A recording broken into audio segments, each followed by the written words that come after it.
Hello there and welcome to Just About Earth, where curiosity gets comfortable and the natural questions humans have carried for thousands of years finally get a quiet moment to stretch out and breathe. Tonight we're easing into something a little mysterious, a little unsettling, and strangely comforting once you sit with it for a while. It's the idea that humanity might not be on its very first attempt at building a world, that maybe we've tried this before. Maybe more than once, maybe far more times than we realise. And if that thought feels a bit like opening an old drawer and finding something unexpected inside, that's exactly the kind of feeling we're settling into together. When you hear the phrase, "How many times has humanity reset itself?" you might picture dramatic collapses, forgotten civilizations, long-vanished cities swallowed by vines and sand, or entire populations shrinking down to a handful of survivors trying to light a fire in the dark. But the truth is gentler and more complex. It's about patterns we keep stumbling into, skills we rediscover after losing them, worlds that flourish and then break apart, and the strange resilience that has carried us through every rise and fall. It's less like reading a history book and more like listening to the soft echo of footsteps behind you, belonging to people who lived so long ago we barely know their names, yet somehow still shape the ground beneath our own. Before we wander too far into these old roads, I'd love to know something simple and grounding. Where are you listening from tonight? And what time is it for you, right now, in your corner of the world? It's a curious contrast, isn't it?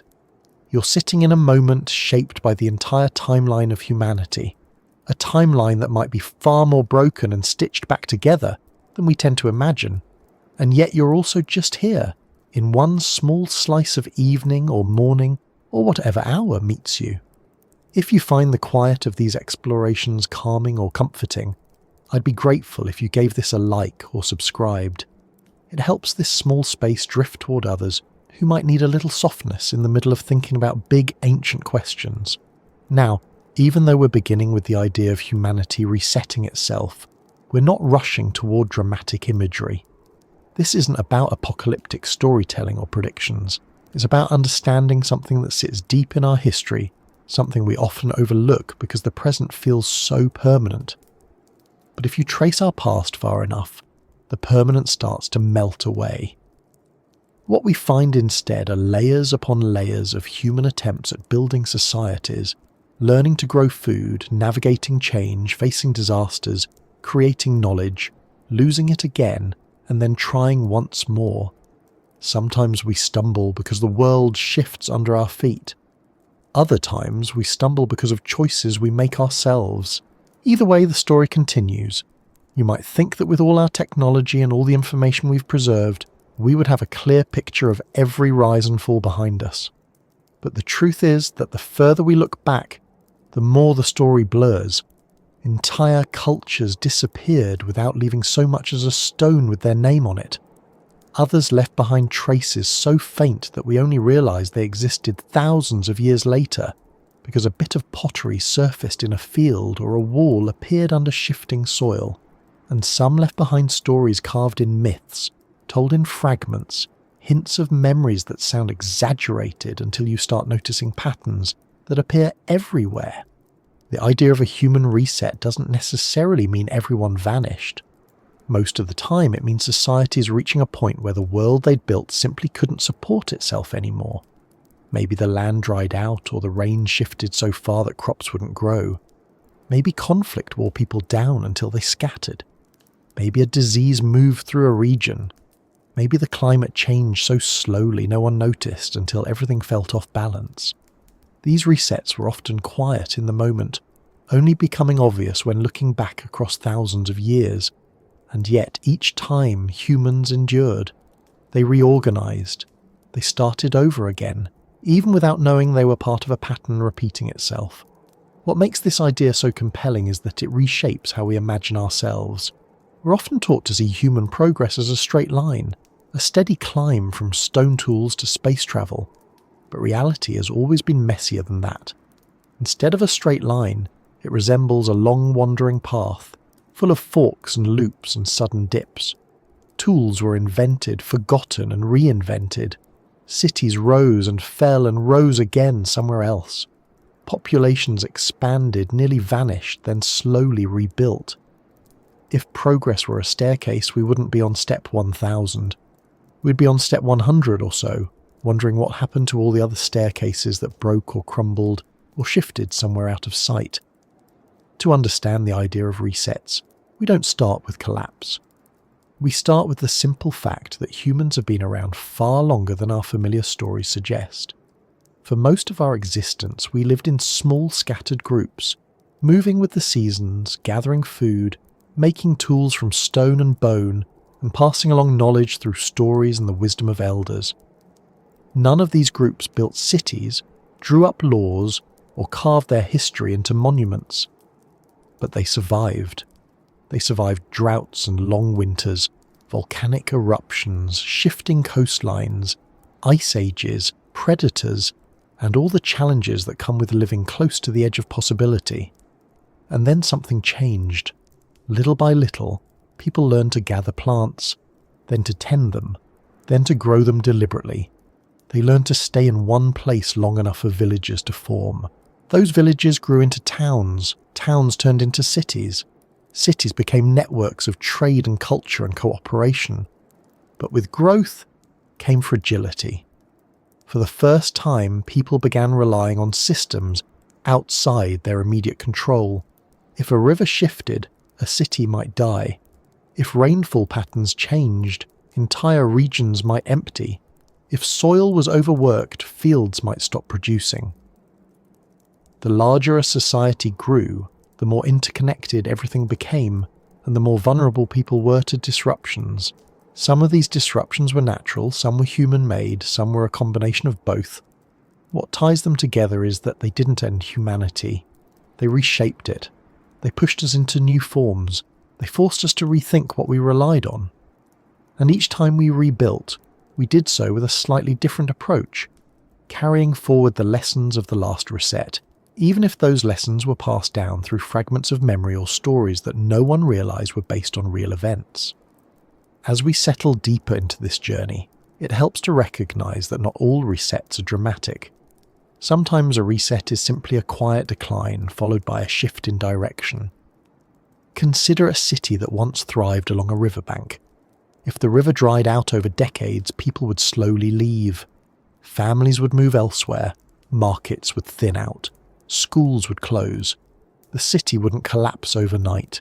It would simply fade until all that remained were remnants buried under layers of earth. Later, archaeologists might find pottery, tools, or foundations, and realize a whole community once lived there, carrying dreams and routines not so different from ours. The same pattern plays out on larger scales too. Entire civilizations have followed arcs of growth, stability, stress, and change. Sometimes the stress was too much. Sometimes the world offered challenges faster than people could adapt. Sometimes internal choices made things harder. And yet after each decline, the story didn't stop. New groups formed, new ideas spread, new attempts took shape. Reset doesn't mean erase. It means the start of another attempt from whatever pieces were left behind. You might wonder why we don't hear more about these older resets. Part of the reason is that the evidence is often subtle. Ancient people didn't always leave behind monumental ruins. Many lived in homes made of wood or earth that returned to the landscape after a generation or two. Their tools decayed. Their stories survived only in oral traditions. Their names vanished unless carved into something durable. And so, much of our deeper past lies quiet under soil or ocean or mountains, waiting for accidental discovery. Another reason is that we prefer tidy narratives. It's easier to imagine humanity moving forward in a straight, steady line than to acknowledge how often we've rebuilt. But when we start looking for resets, they appear everywhere. There were moments when our species nearly died out. Moments when major societies crumbled. Moments when whole knowledge systems disappeared.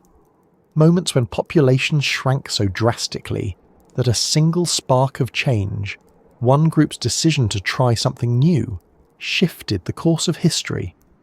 Yet there is something reassuring about all of this. The resets behind us show that humans are adaptable. They show we have been close to the edge before, yet we found our way forward. They remind us that we are not as fragile as we sometimes fear, nor as invincible as we sometimes imagine. Instead, we are persistent, resourceful, and capable of rebuilding in ways that surprise even ourselves. As you settle in and let your thoughts soften around these ideas, you might notice a sense of curiosity that's not hurried or urgent, just quietly present. The story of humanity's resets isn't a tale of doom. It's a reminder that we've always kept going, that even when the world changed faster than we expected, people adapted. They learned new ways of doing things. They shared ideas across distances. They held on to what mattered and shaped new paths when the old ones became too difficult to walk. And that's where our journey begins, with a recognition that humanity's story stretches back further than our recorded history, that somewhere behind the words written on papyrus or carved into stone lies a longer, quieter story, told in migrations, in genetic markers, in changes recorded in layers of earth and ice. A story of restarts happening not once or twice, but many times, each one leaving a faint imprint on the world. As we move forward into this exploration, we'll start following those imprints. Some are carved into landscapes, some lie buried under ash, some are hidden in myth, some are revealed through genetics, and some show up in places we least expect. They don't give us exact answers, but they reveal enough for us to trace the shapes of the worlds that came before ours, the worlds that ended, and the worlds that grew from their remains. When we think about our past, we often picture the familiar highlights. Ancient Egypt rising along the Nile, Rome stretching across continents, the great temples of India, the early scholars of China, the vast empires of the Americas that shaped whole landscapes with agriculture and astronomy. These are the civilizations we remember because they left behind structures tall enough and writing detailed enough to survive thousands of years. But those are only the surface stories, the parts of human history that sit above ground like the visible tip of a much larger shape. Beneath all of this, hidden in soil, water, and time, are worlds almost entirely forgotten. Entire cultures lived and died long before any of the civilizations we learn about in textbooks ever existed. Most didn't leave monuments. Most didn't carve their thoughts into stone. Most didn't even imagine that someone thousands of years in the future might wonder who they were, and yet they left behind faint impressions of themselves that linger quietly in unexpected places, waiting to be recognized. These older worlds aren't forgotten because they were unimportant. They're forgotten because time erases gently but thoroughly.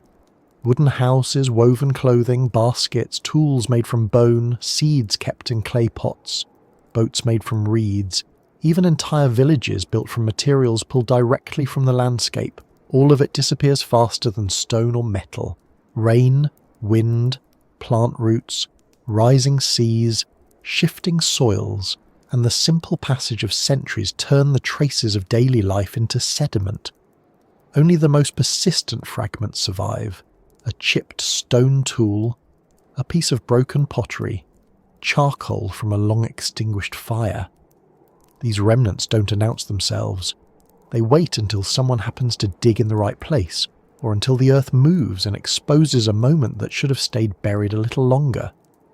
If we could watch a single year unfold 50,000 years ago, we'd see communities that felt as real and lively as our own. People waking up to the sounds of their families, people building shelters, weaving nets, cooking meals, telling stories, caring for children, collecting resources and navigating weather shifting from warm to cold.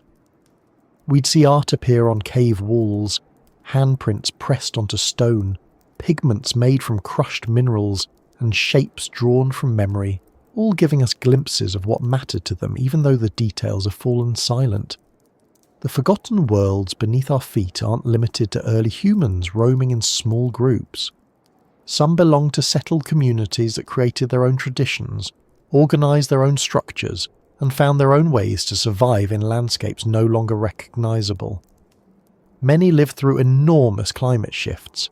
Around 15,000 years ago, ice sheets began melting rapidly, reshaping coastlines, draining lakes, and flooding enormous areas where people once lived.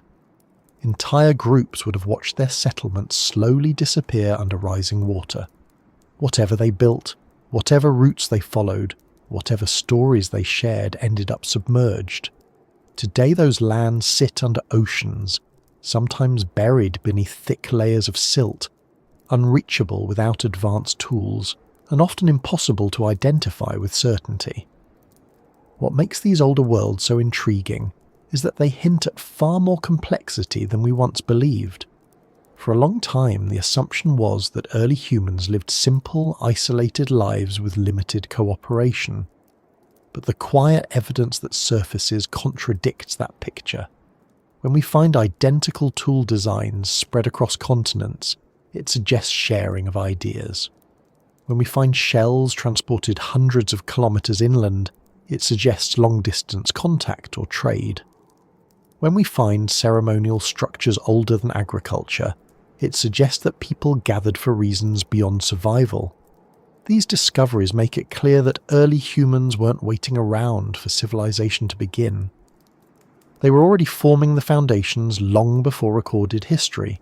Some of the most intriguing forgotten worlds lie buried in places no one expected. For example, ancient shoreline sites now deep underwater contain remnants of hearths, flint tools and fishing equipment. These were once coastal communities thriving near the water's edge until sea levels rose by over 100 meters after the last ice age. Imagine entire villages, maybe even networks of them, slowly becoming uninhabitable as the ocean crept upward. People would have moved inland, carrying only what they could. The structures they left behind became the sea floor. Today they form a vast underwater archive stretching across continental shelves, a record of lives erased not by disaster, but by gradual environmental change. On land, forgotten worlds hide beneath layers of newer settlements. Many ancient cities were built over older ones. When one community declined or relocated, another group would settle in the same place because the location offered water, fertile soil, or strategic advantages. Over centuries, this layering created deep cultural stacks. In some places, archaeologists dig down through thousands of years of continuous habitation, each layer representing a different attempt at living in the same place. Most of those older layers belong to societies that existed for centuries, yet left no written record, no recognizable name. They remain known only for the shapes of their homes or the style of their pottery. What we call a forgotten world doesn't have to be ancient. Some societies disappeared only a millennium or two ago, yet they left such limited traces that we barely know anything about them. In forested regions, whole settlements can vanish when vegetation takes over. In deserts, shifting sands cover everything. In volcanic regions, eruptions bury landscapes in minutes. The Earth is constantly reshaping the surface, and with it, the evidence of the people who lived before us. Understanding these forgotten worlds means accepting that humanity has always been more widespread and diverse than our written records suggest. It means acknowledging that countless groups developed their own forms of knowledge that never made it into surviving texts. They had their own techniques for building shelters, preserving food, navigating terrain, and understanding nature. Many of these practices were passed down through generations until disruptions scattered people or forced them to move, breaking the chain of tradition. What remained behind was eventually reclaimed by the land. Sometimes, though, the land preserves things unexpectedly well. In peat bogs, oxygen-poor conditions slow decay, allowing organic material to survive for thousands of years. In cold environments, ice preserves bones, tools, and even human remains in remarkable detail. In dry caves, delicate artifacts remain protected from moisture. These preserved fragments let us piece together small parts of lives lived long before the earlier civilizations we recognize. But even these glimpses are tiny compared to the full worlds they came from. There's also the overlooked reality that many cultures didn't think of permanence the way later societies did. They didn't build structures meant to last centuries. Their knowledge lived in memory, in shared practice, in ceremonies, and in the wisdom of elders. When a community moved or changed, they might leave almost nothing behind that modern tools can detect. The absence of ruins doesn't mean the absence of civilization. It means the civilization measured itself differently. When we consider forgotten worlds, it helps to imagine human history not as a single line of progression, but as a wide landscape with many paths. Some of those paths led to large, complex societies that built cities and learned to record information. Others led to smaller groups that maintained steady ways of life for thousands of years without expanding. Both forms were part of the larger human story. Both contributed knowledge that shaped future generations in ways that leave subtle hints in genetics, languages, cultural practices, and tools. There's something grounding about recognizing that much of our past lies hidden. It means we're walking on layers of stories, some of which shaped the conditions for our own world. The crops we grow today were domesticated by groups we know almost nothing about. The early techniques of tracking seasons and understanding weather came from people whose names were never written down. The first navigators, the first long-distance traders, the first groups who discovered how to cultivate plants or domesticate animals, all belonged to societies whose histories washed away over time. Yet their contributions live on quietly in the routines of daily life. Some forgotten worlds may have been more advanced than we assume. Advancement doesn't necessarily mean towering structures or metal tools. It can mean sophisticated knowledge of plants, astronomy, seasonal cycles, engineering techniques using natural materials, or social systems that allowed large groups to coordinate. There are archaeological sites older than agriculture, with structures that required planning, organisation, and shared effort. These places challenge the assumption that complex society must develop in a certain order. They show that humans were experimenting with social structures long before we thought they were capable of such efforts. As we look across the planet today, we see landscapes shaped by hands we can no longer name, terraces carved into mountainsides, fields that follow geometric patterns, reservoirs built with layers of stone. Even forests bear the marks of old agricultural systems that have been overgrown. These reminders aren't always obvious. Sometimes they're only revealed through satellite images or when farmers notice soil behaving differently than expected. They are the quiet footprints of forgotten worlds that once thrived.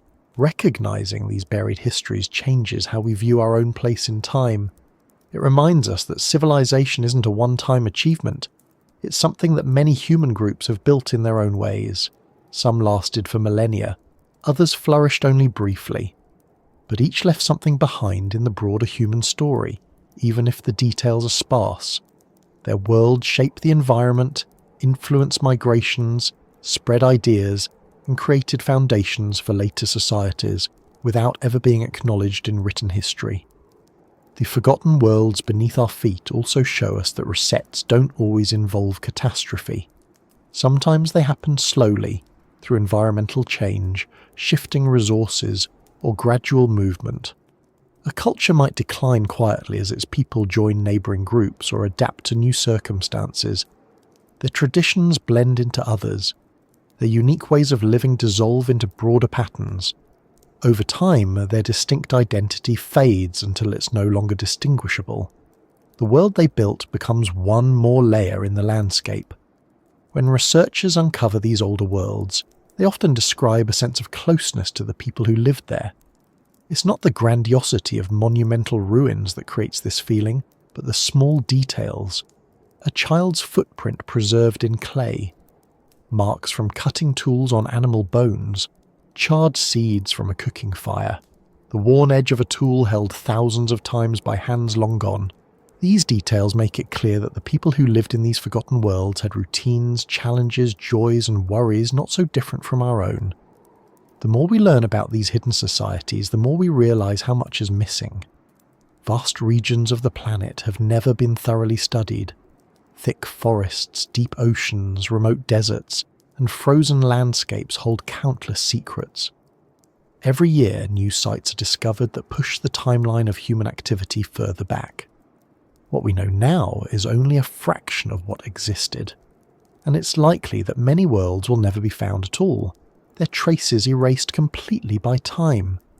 Yet the uncertainty itself is meaningful. It tells us that humanity's story is larger than the version we commonly tell. It stretches deeper than our earliest chronicles. It includes peoples whose influence still threads through the present, even though they themselves have disappeared from view. And that sense of depth, of countless layers beneath our feet, adds context to the resets we'll explore further. Because each reset didn't happen in isolation. It happened within a larger, older, more varied human story that continues to unfold. The worlds beneath the surface become the foundation for understanding how many times humanity has reshaped itself. They remind us that the answers aren't found only in monuments or written accounts, but in the quiet, persistent traces left behind by millions of people who lived through changes we can only imagine. They face shifts in climate, in landscape, in resources, and in the balance between stability and struggle. They adapted, sometimes successfully and sometimes not. Their worlds may be forgotten, but the patterns they experience continue through every era that follows, including our own. Fire is such an ordinary part of our world today that it's easy to forget how deeply it changed everything about human life. We light candles, switch on stoves, cook dinner without thinking about it, and sit by campfires as if the flames belong to us by natural right. But fire was not always ours. There was a time when humans were just another species moving through landscapes filled with dangers they couldn't control, storms they couldn't predict, and nights that were far darker and colder than anything we experience now. And then, somewhere long before the first villages, long before the first myths, and long before the earliest forgotten worlds beneath our feet, fire entered our history in a way so transformative that it shifted the entire direction of what it meant to be human. When people talk about breakthroughs, they often point to the invention of agriculture, the rise of cities, or the beginning of writing. But none of those would have unfolded the way they did without the reset that happened when humans learned how to use and eventually create fire.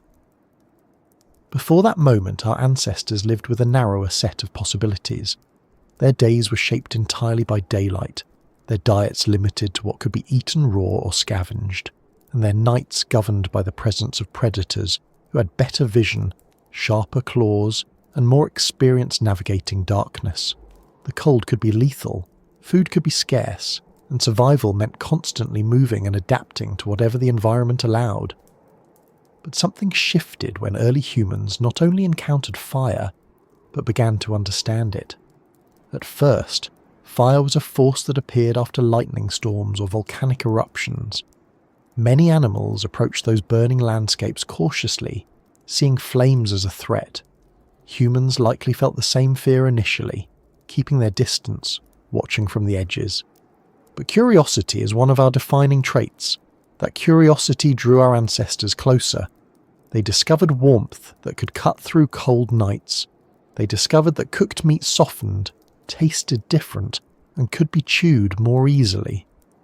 They learned that fire frightened predators, created safe zones, and allowed groups to stay in one place longer without worry of what might emerge from the dark. The use of fire didn't happen overnight. It took generations of observation, imitation, trial, and memory. Early humans may have carried burning branches from natural fires, tended embers in sheltered spaces, and gradually developed techniques for keeping flames alive long after the original source had vanished. The moment fire became something humans could maintain rather than something they stumbled upon was the beginning of one of humanity's earliest resets. It wasn't dramatic. It didn't involve collapse. It was a quiet but irreversible shift that changed behavior, biology, and culture all at once. Cooking alone reshaped our species in profound ways. Raw food requires significant effort to digest. Chewing dense roots, tough meats, and fibrous plants takes time and energy. Cooking softens food, releases more calories, and expands what can be safely eaten. Over long spans of time, this change influenced the size of our teeth, the structure of our jaws, and even the way our digestive systems function. With more energy extracted from the same amount of food, our brains could grow larger and more complex. This isn't just speculation. It's something scientists have studied through comparisons between raw and cooked diets, as well as through the fossil record. Before fire, our ancestors needed hours and hours each day just to chew enough food to survive. After fire, everything became more efficient. Fire also altered how humans interacted socially. Once nighttime became a time for gathering rather than hiding, shared spaces emerged. Groups could sit together, warming themselves, sharing food, telling stories, and forming bonds that extended beyond immediate survival. These gatherings created stronger social structures, more consistent communication, and better coordination. Firelight extended the day, giving humans extra hours to think, plan, and reflect. Those evenings were likely the earlier stages of storytelling, teaching, and passing down knowledge. Without fire, many aspects of culture that we now take for granted would never have had the space to develop. What makes this moment a reset rather than just a technological advance is that it reshaped how humans related to their environment. Before fire, survival meant adapting to nature. With fire, humans began to shape nature deliberately. They cleared land using controlled burns. They created safe zones around their dwellings. They encouraged certain plants to grow by reducing competition through fire cycles. In a sense, fire was humanity's first tool for environmental engineering. It wasn't agriculture yet, but it was a step toward managing landscapes rather than simply living within them. There's evidence from multiple regions suggesting that early humans used fire to influence where animals grazed, how certain plants spread, and which areas remained accessible for foraging. These practices didn't require long-term plans or formal knowledge systems. They arose from observation and repetition. When people noticed that fresh growth sprouted after fires, attracting animals, they began using fire intentionally. When they saw that fire cleared paths, reduced pests, or created more open spaces, they repeated the process. Over generations, these behaviours became part of the pattern of human life. This wasn't just survival, it was the beginning of shaping ecosystems. As humans grew more comfortable with fire, something else happened. Night became safer. Predators that once dominated the dark avoided flames. Humans could sleep with more security and spend less energy staying alert. This increased safety changed how groups organized themselves. It allowed infants and children to survive in greater numbers. It gave adults more time to teach skills. It created opportunities for division of labor, with some tending fires while others gathered resources. When you trace these changes forward, you see how fire influenced population growth, skill development, and the expansion of social networks. The memory of these early changes persists even now in the way fire appears in myths across cultures. Many stories describe fire as a gift, a discovery, or something taken from the natural world through effort or chance. These stories are remnants of a time when learning to use fire marked a fundamental shift in how humans experience the world. They capture the idea that fire wasn't just a tool, but a turning point, one that separated earlier forms of life from new possibilities. Before fire, humans were limited to what their bodies could do. After fire, survival became a combination of biological ability and environmental control.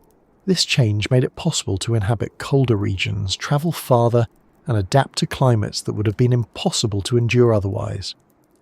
As groups moved into new landscapes, their experiences diversified. They encountered different plants, animals, and challenges. Fire remained a constant companion, providing continuity even as humans explored unfamiliar territories. It's important to understand that this reset was not a single moment. It was a gradual process that unfolded across many regions. Some groups adopted fire earlier than others. Some used it for simple warmth. Others began cooking. Others learned controlled burning. But collectively, These changes formed a shift so significant that human evolution and culture branched in new directions. You can see the impact of fire in the fossils of early humans whose body structures change over time. You can trace it in archaeological sites where ash layers mark repeated burning. You can sense it in the knowledge systems passed down through countless generations. As humans integrated fire deeper into their lives, they began creating new kinds of spaces. Shelters became more stable when fire provided warmth. Camps could remain in one place longer when predators were kept at bay. Tools could be hardened through heat. Materials such as clay could be transformed. All of these developments contributed to the foundation of later advances, but at the time, they were simply adaptations to immediate needs.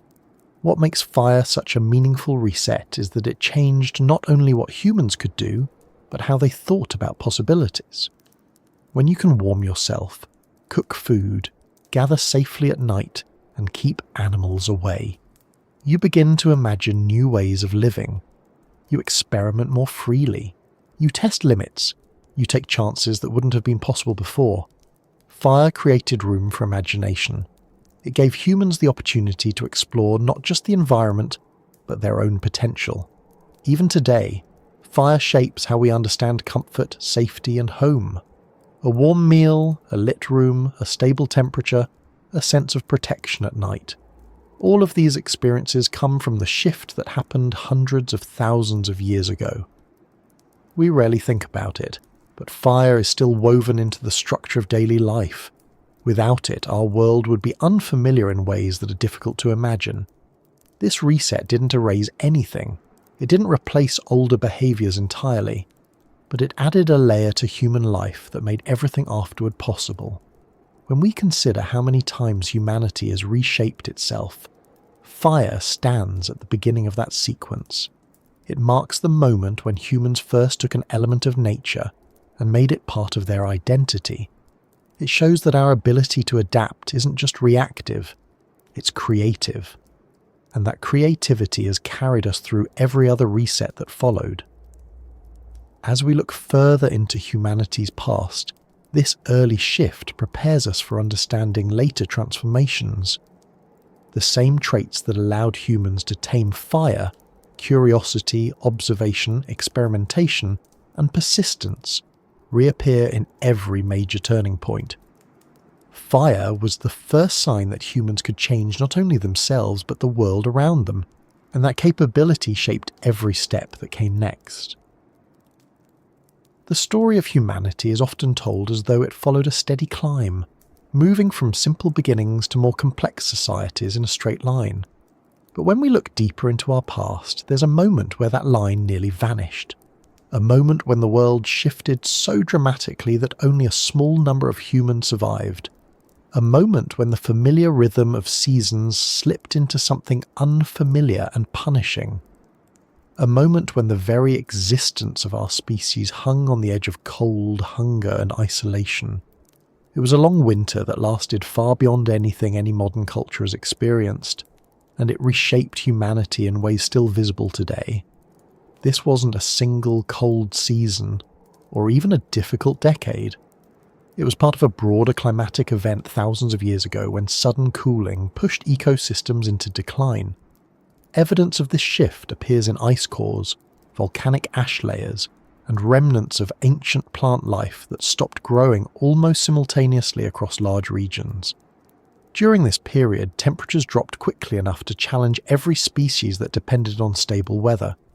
For humans, who were still learning how to survive in a world that changed without warning, this was one of the greatest tests our ancestors ever faced.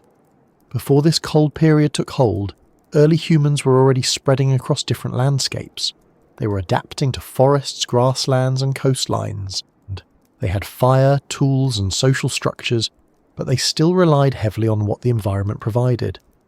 When temperatures dropped, plants struggled to grow, animals migrated or declined, and predictable patterns disappeared. In some areas, people could no longer remain in the places they had lived for generations. They had to move, sometimes quickly, sometimes slowly, depending on what resources were available. Entire groups shifted their routes, searching for food, shelter, and warmth. This was not a migration of choice. It was a movement driven by necessity. And as the cold deepened, it pushed populations into smaller and smaller regions where conditions were slightly less severe. These pockets of survivable habitat became refuges, but they were limited in size and resources. Not everyone made it. Genetic studies suggest that at one point, humanity may have been reduced to a very small number of individuals. Some estimates propose thousands, others suggest even fewer. Whatever the exact number, it was small enough that the genetic diversity of our species almost disappeared. Imagine what life was like for the groups who survived. Cold winds sweeping across open land, constant hunger pressing on daily decisions, long days of searching for food with limited success, nights by the fire where warmth was fleeting and the air outside stung with frost, social groups shrinking as members struggled with illness, injury or exposure. The loss of elders meant the loss of knowledge. The loss of children meant the loss of a future. Every day carried uncertainty, and the margin for error was nearly non-existent. Yet even in these conditions, humans found ways to keep going. They created more efficient clothing, learned to track animals better, improved their shelters, and refined their use of fire. They discovered new ways to store food and new strategies for dividing responsibilities within small groups. These weren't leaps forward in technology. They were gradual adjustments born from daily survival. But together, they formed a pattern that helped our ancestors endure the cold, long enough for the world to shift again. One of the striking things about this period is how it changed human movement. Instead of spreading out, groups became concentrated. Instead of exploring widely, they stayed close to reliable sources of water or areas where animals still passed through. Over time, these concentrated groups developed stronger social bonds because they depended on each other for survival more than ever before. Cooperation wasn't optional, it was essential. Sharing became a necessity, not a gesture. People learned new roles, adapted to new expectations, and found ways to maintain group stability despite constant stress. During this long winter, the concept of home changed. It became less about a particular place and more about the presence of a dependable group. A small cluster of individuals could create a sense of stability, even when the landscape around them felt hostile. The importance of social cohesion deepened. Groups that worked well together survived. Groups with too much internal conflict struggled. This period refined the social instincts that continue to shape human behaviour today. The long winter also affected how humans thought about timing and planning. When the environment is harsh and unpredictable, short-term decisions aren't enough. Our ancestors learned to anticipate seasonal shifts more carefully, even if those seasons were colder and longer than before. They became more strategic in how they hunted, how they stored food, how they built shelters, and how they travelled. These behaviours gradually strengthened neural pathways related to problem-solving, memory, and cooperation. The pressure of survival didn't just change their actions, it shaped their minds. The world during this cold period wasn't uniformly frozen. Some regions remained habitable, though still difficult. Forests that had once been vibrant became sparse. Grasslands turned into cold steppe environments. Lakes and rivers froze for longer periods. Animal species that had depended on warm climates either died off or migrated far away. In some places, the landscape resembled the modern Arctic tundra. In others, it was a patchy mix of ice, snow, and hardy vegetation that survived through extreme conditions. Despite these challenges, archaeological evidence reveals that humans continued to create tools, build structures, and maintain cultural practices. Small carvings, simple artworks, and symbolic items suggest that even in the harshest of times, people found ways to express themselves. These artifacts aren't elaborate. They're humble, made from bone, stone, or charcoal, but they reveal that humans held on to meaning even when survival required almost all of their energy. Rituals, stories, and shared symbols likely provided comfort, unity, and a way to make sense of the difficult conditions.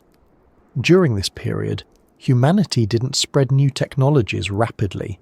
Instead, improvements happened slowly and locally.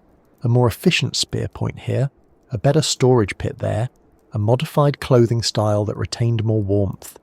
These innovations didn't travel far because groups were so isolated from one another.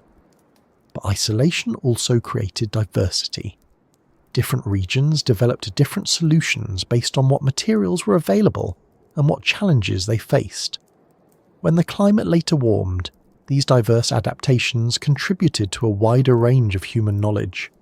It's important to recognize that this long winter didn't erase humanity. It narrowed it. It squeezed our species into tight corners of the world, reducing our numbers but sharpening our resilience. The people who survived became the ancestors of all modern humans. Their strategies, behaviors, and ways of thinking spread forward through time, influencing how later societies formed and how future generations responded to challenges. Even after the cold began to ease, the world didn't immediately return to what it had been. Landscapes changed slowly. Forests regrew gradually. Animals returned in shifting patterns. Human groups began to spread out again, but their movements were cautious. They carried the memory of scarcity, even if they didn't articulate it consciously. The experience of survival left a mark that lasted for thousands of years. One of the most fascinating aspects of this period is how it shaped human relationships with the environment. Before the long winter, humans had a broader range of habitats and more flexibility in where they could live. Afterward, they had a deeper awareness of which landscapes offered reliable resources. They understood the value of certain types of terrain, water sources, and animal migration paths. These insights informed later decisions about settlement, migration, and land use. Another change that emerged from this long winter was the refinement of communication. When small groups depend on each other for survival, misunderstandings can be costly. Clearer communication, more consistent teaching, and stronger shared understanding became essential. Over generations, this likely contributed to the development of more complex language structures, not because people suddenly invented new forms of speech, but because the pressure to survive pushed them toward more efficient ways of expressing information. The long winter also influenced the development of technology related to warmth. Clothing became more sophisticated, woven or stitched to retain heat. Early forms of insulation appeared in shelters. Fire use became more refined, not just for cooking or protection, but for controlling indoor temperatures and preserving food. Some groups learned to use caves or natural shelters more effectively, taking advantage of stable temperatures underground. Though this period was difficult, it wasn't a time of constant suffering. There were days of rest, moments of laughter, and times when food was abundant enough for people to relax. Even in harsh climates, communities found rhythms that worked for them. They observed patterns in weather, learned the best times to travel, and developed routines that balanced effort and conservation of energy. Life was challenging, but it wasn't without structure or meaning. The people who lived through this cold period carried the imprint of it in their descendants. Genetic studies show signs of population bottlenecks consistent with the severe reduction in human numbers. These genetic signatures are found in modern populations across the world, indicating that all humans today descend from those who survived the long winter. It's a quiet reminder that our entire species came close to disappearing, yet managed to hold on through determination, adaptability, and the strength of small communities working together. As the world gradually warmed again, humans began to move outward, exploring new territories and expanding into regions that had been uninhabitable during the cold. These movements weren't sudden waves. They unfolded over generations, with families and small groups following animals, rivers, or seasonal changes. The knowledge gained during the long winter guided these decisions. People were more cautious, but also more capable. They understood how to adjust to changing conditions and how to spot subtle signs of environmental stability. This renewed spread didn't just repopulate the world, it set the stage for future advancements. As groups encountered new environments, they developed new techniques, tools, and cultural practices. The resilience honed during the long winter allowed them to adapt more effectively. The experience of surviving near extinction likely shaped the psychology of early humans, reinforcing the importance of social cooperation, resource management, and storytelling as tools for maintaining shared identity. This cold period also left behind a legacy in the myths and oral traditions of later cultures. Many groups around the world have stories about great darkness, long winters, or times when the world grew cold and people struggled to survive. These stories vary widely in detail, but their themes are consistent enough to suggest deep ancestral memories of a difficult era. They aren't scientific accounts, but they capture the emotional truth of what long ago ancestors endured. As the climate continued to shift and eventually stabilized into warmer conditions, humanity's numbers grew again. Populations expanded, new technologies emerged, and forgotten worlds began to form on landscapes once shaped by ice. But underneath those later developments lies the memory of a time when survival depended on small decisions made daily under harsh conditions. Even when communities grew larger and more stable, the lessons of that long winter influenced how people approached challenges, how they valued cooperation, and how they organized their lives. The long winter that nearly erased us is not just an event in the distant past. It's part of the foundation of human identity. It explains why humans are so adaptable, why they form strong social bonds, and why they can endure long periods of difficulty. It also shows that our species has faced near extinction before and found ways to survive through a combination of ingenuity, resilience, and collective effort. When we picture ancient civilizations, we usually imagine the ones that left behind monuments tall enough to impress anyone who looks at them today. We think of pyramids rising out of desert sand, stone temples carved with intricate symbols, or cities arranged in geometrical patterns that echo across centuries. But those visible civilizations are only a small part of our story. Many others existed long before, built worlds that shaped the course of human history, and then disappeared so completely that all that remains are faint traces buried beneath soil, water, and time. These lost worlds didn't fade because they were less important. They slipped from memory because the earth is always moving, always reclaiming, always reshaping the things people leave behind. When we think back to the cold centuries where humanity barely survived, it's easy to imagine life becoming simpler afterward, with people slowly recovering before eventually building the civilizations we recognize. But the truth is more complicated. There were societies thousands of years older than the earlier stories we have written down. They were organized, skilled, and capable in ways that continued to surprise archaeologists. Some had agriculture long before mainstream timelines acknowledge. Some built settlements that suggest planning and cooperation. Some traded materials across long distances before anyone imagined humans were capable of such travel. And some developed cultural systems that influenced later societies, even though the original cultures themselves eventually disappeared.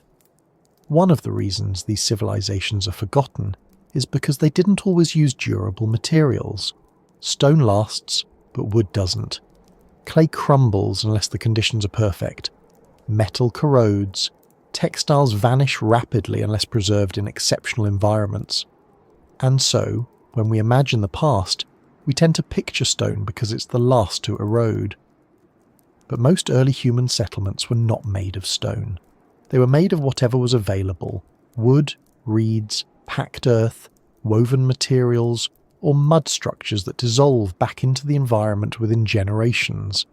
Imagine a thriving village built with skill and care, full of families who farmed nearby fields, crafted tools, shared meals, raised children, and held celebrations.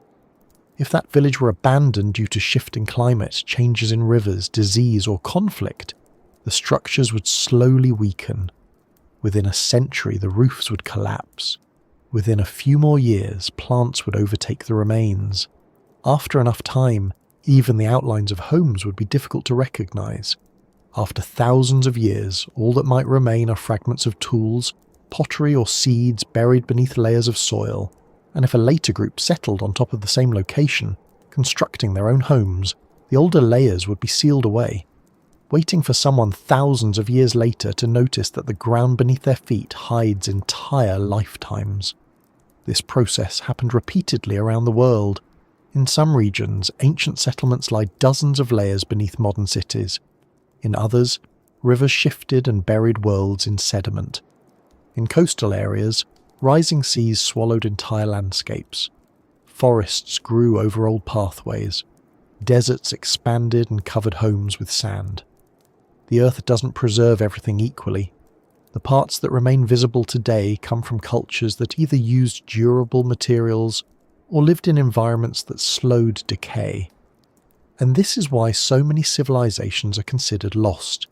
They existed fully in their own time, shaped daily life through routines and traditions, influenced the people around them, and contributed to the broader human story. But because they didn't leave monuments, or because the monuments didn't survive, their identities faded. We know they were there because we find pieces of pottery where no pottery should be. We find agriculture appearing suddenly in regions far apart, suggesting the idea spread from somewhere older. We find tools made from materials that travelled long distances.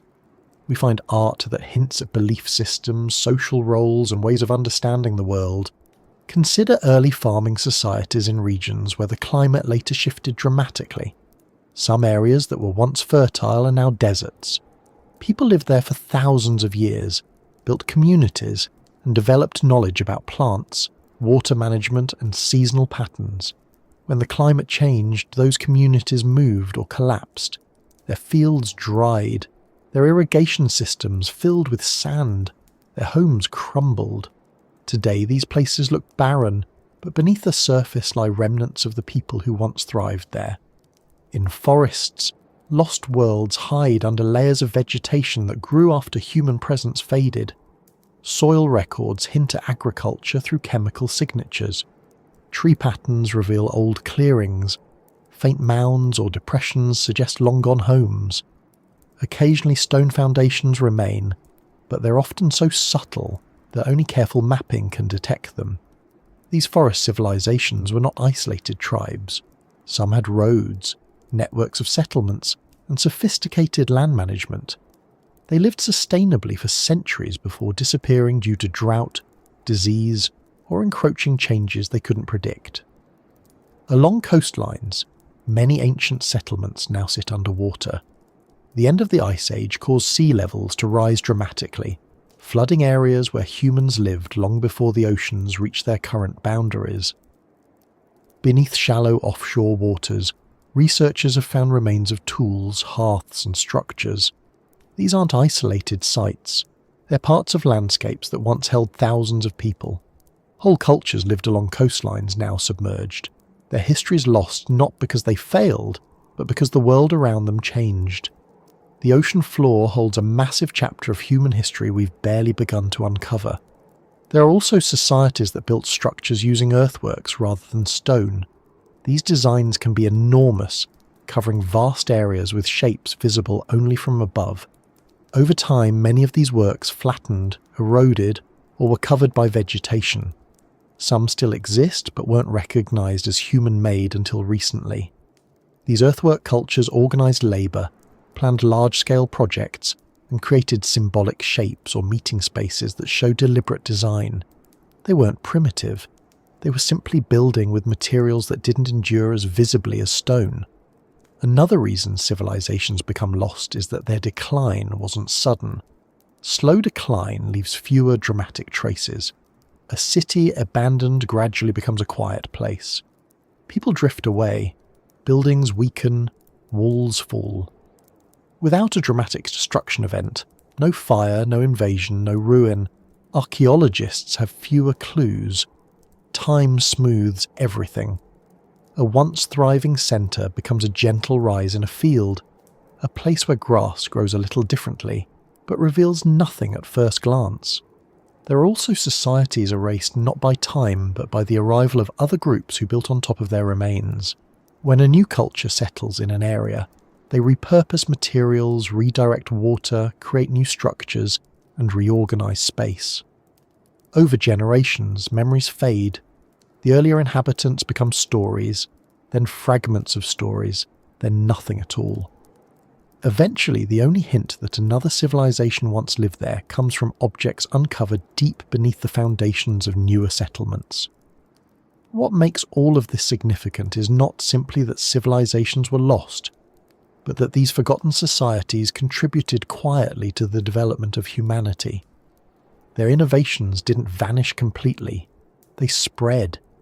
Techniques for farming, for crafting tools, for building shelters, for navigating landscapes, for understanding seasons, all of these practices emerged long before written history and travelled across generations.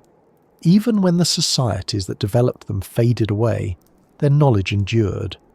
And then there are the mysterious sites that contradict our assumptions about human capabilities at certain times.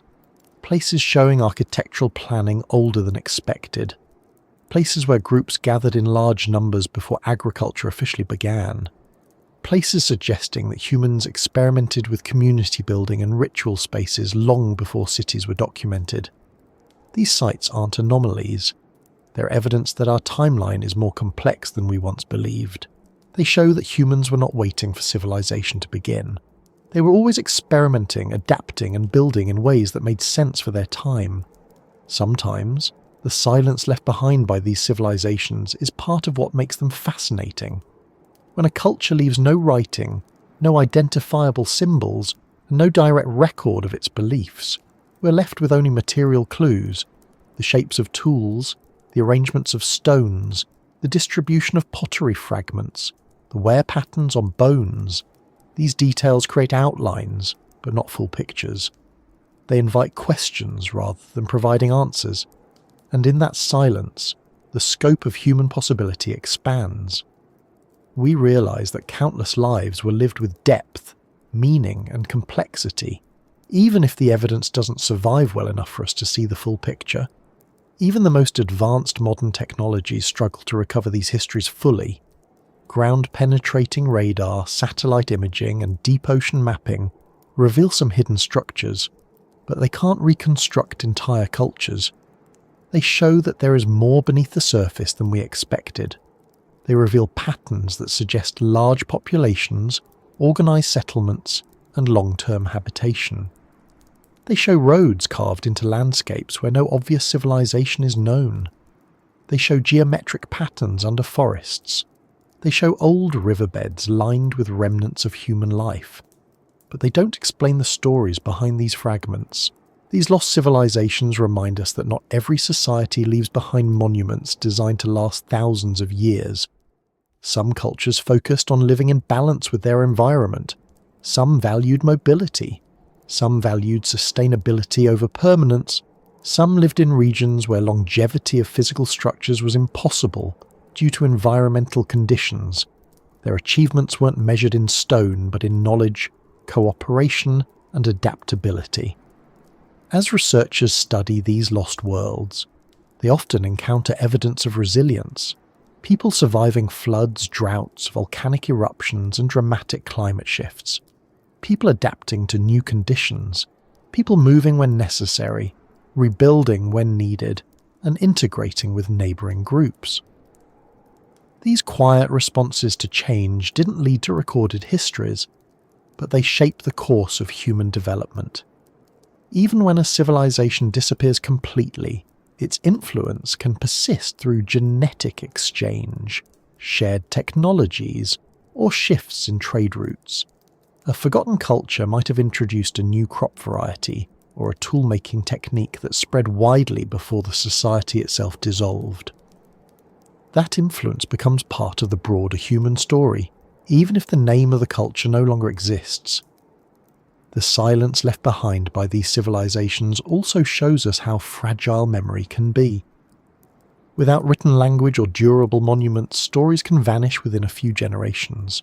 Oral traditions change over time, details blur, events become symbolic. Sometimes, the descendants of lost civilizations continue living nearby without realizing they walk atop the remains of their own ancestors. Their knowledge shifts, adapting to new circumstances, while the physical record of their past fades beneath them. This pattern isn't unique to any region. It has happened in the Americas, in Africa, in Asia, in Europe, in Oceania. Every continent holds traces of societies that lived full lives before fading away. Their contributions survive quietly in the present, even if their names and identities do not. These lost civilizations form an essential part of the background. They show that rise and decline are natural cycles, not failures. They reveal that societies can flourish for centuries and then disappear without grand destruction or collapse. They remind us that human history is far deeper and more layered than what survives above ground. When we think about the world as it is now, with coastlines mapped, cities lined up along the water, ports connecting trade routes, and beaches stretching out under predictable tides, it's easy to forget that sea levels haven't always looked like this. The boundaries between land and ocean have shifted countless times, sometimes slowly and sometimes with enough force to reshape entire continents. Long before recorded history, the seas rose in ways that changed human life in profound ways, and those changes created one of the most significant resets humanity has ever experienced. Not through a single event, but through a long, steady transformation that erased landscapes, swallowed entire regions, and forced countless societies to move, rebuild, and adapt. To understand what happened, we have to remember the cold period that tightened its grip on the world for centuries. During the ice ages, massive glaciers held enormous amounts of water locked in ice. Sea levels were far lower than they are today. What is now the ocean floor in many places used to be dry land. Wide plains connected regions that are now isolated islands. Coastlines stretched far beyond their modern boundaries, creating environments with rivers, lakes, forests, and grasslands where communities lived for thousands of years. These were not empty spaces. They were home to people who hunted, gathered, farmed, built communities, and maintained traditions. They raised families there, crafted tools, shaped the land, and built entire ways of life that made sense for their climate. But as temperatures warmed after the long winter, the ice began to melt. It didn't happen all at once. It was a slow process measured in centuries, but slow doesn't mean gentle. A glacier doesn't need to disappear overnight to cause disruption. Even small changes in temperature can lead to significant ice loss. Over generations, coastlines shifted inland. Rivers changed course. Floodplains expanded. Areas that had once been fertile turned marshy. And places where humans had lived for dozens of generations gradually slipped beneath rising seas.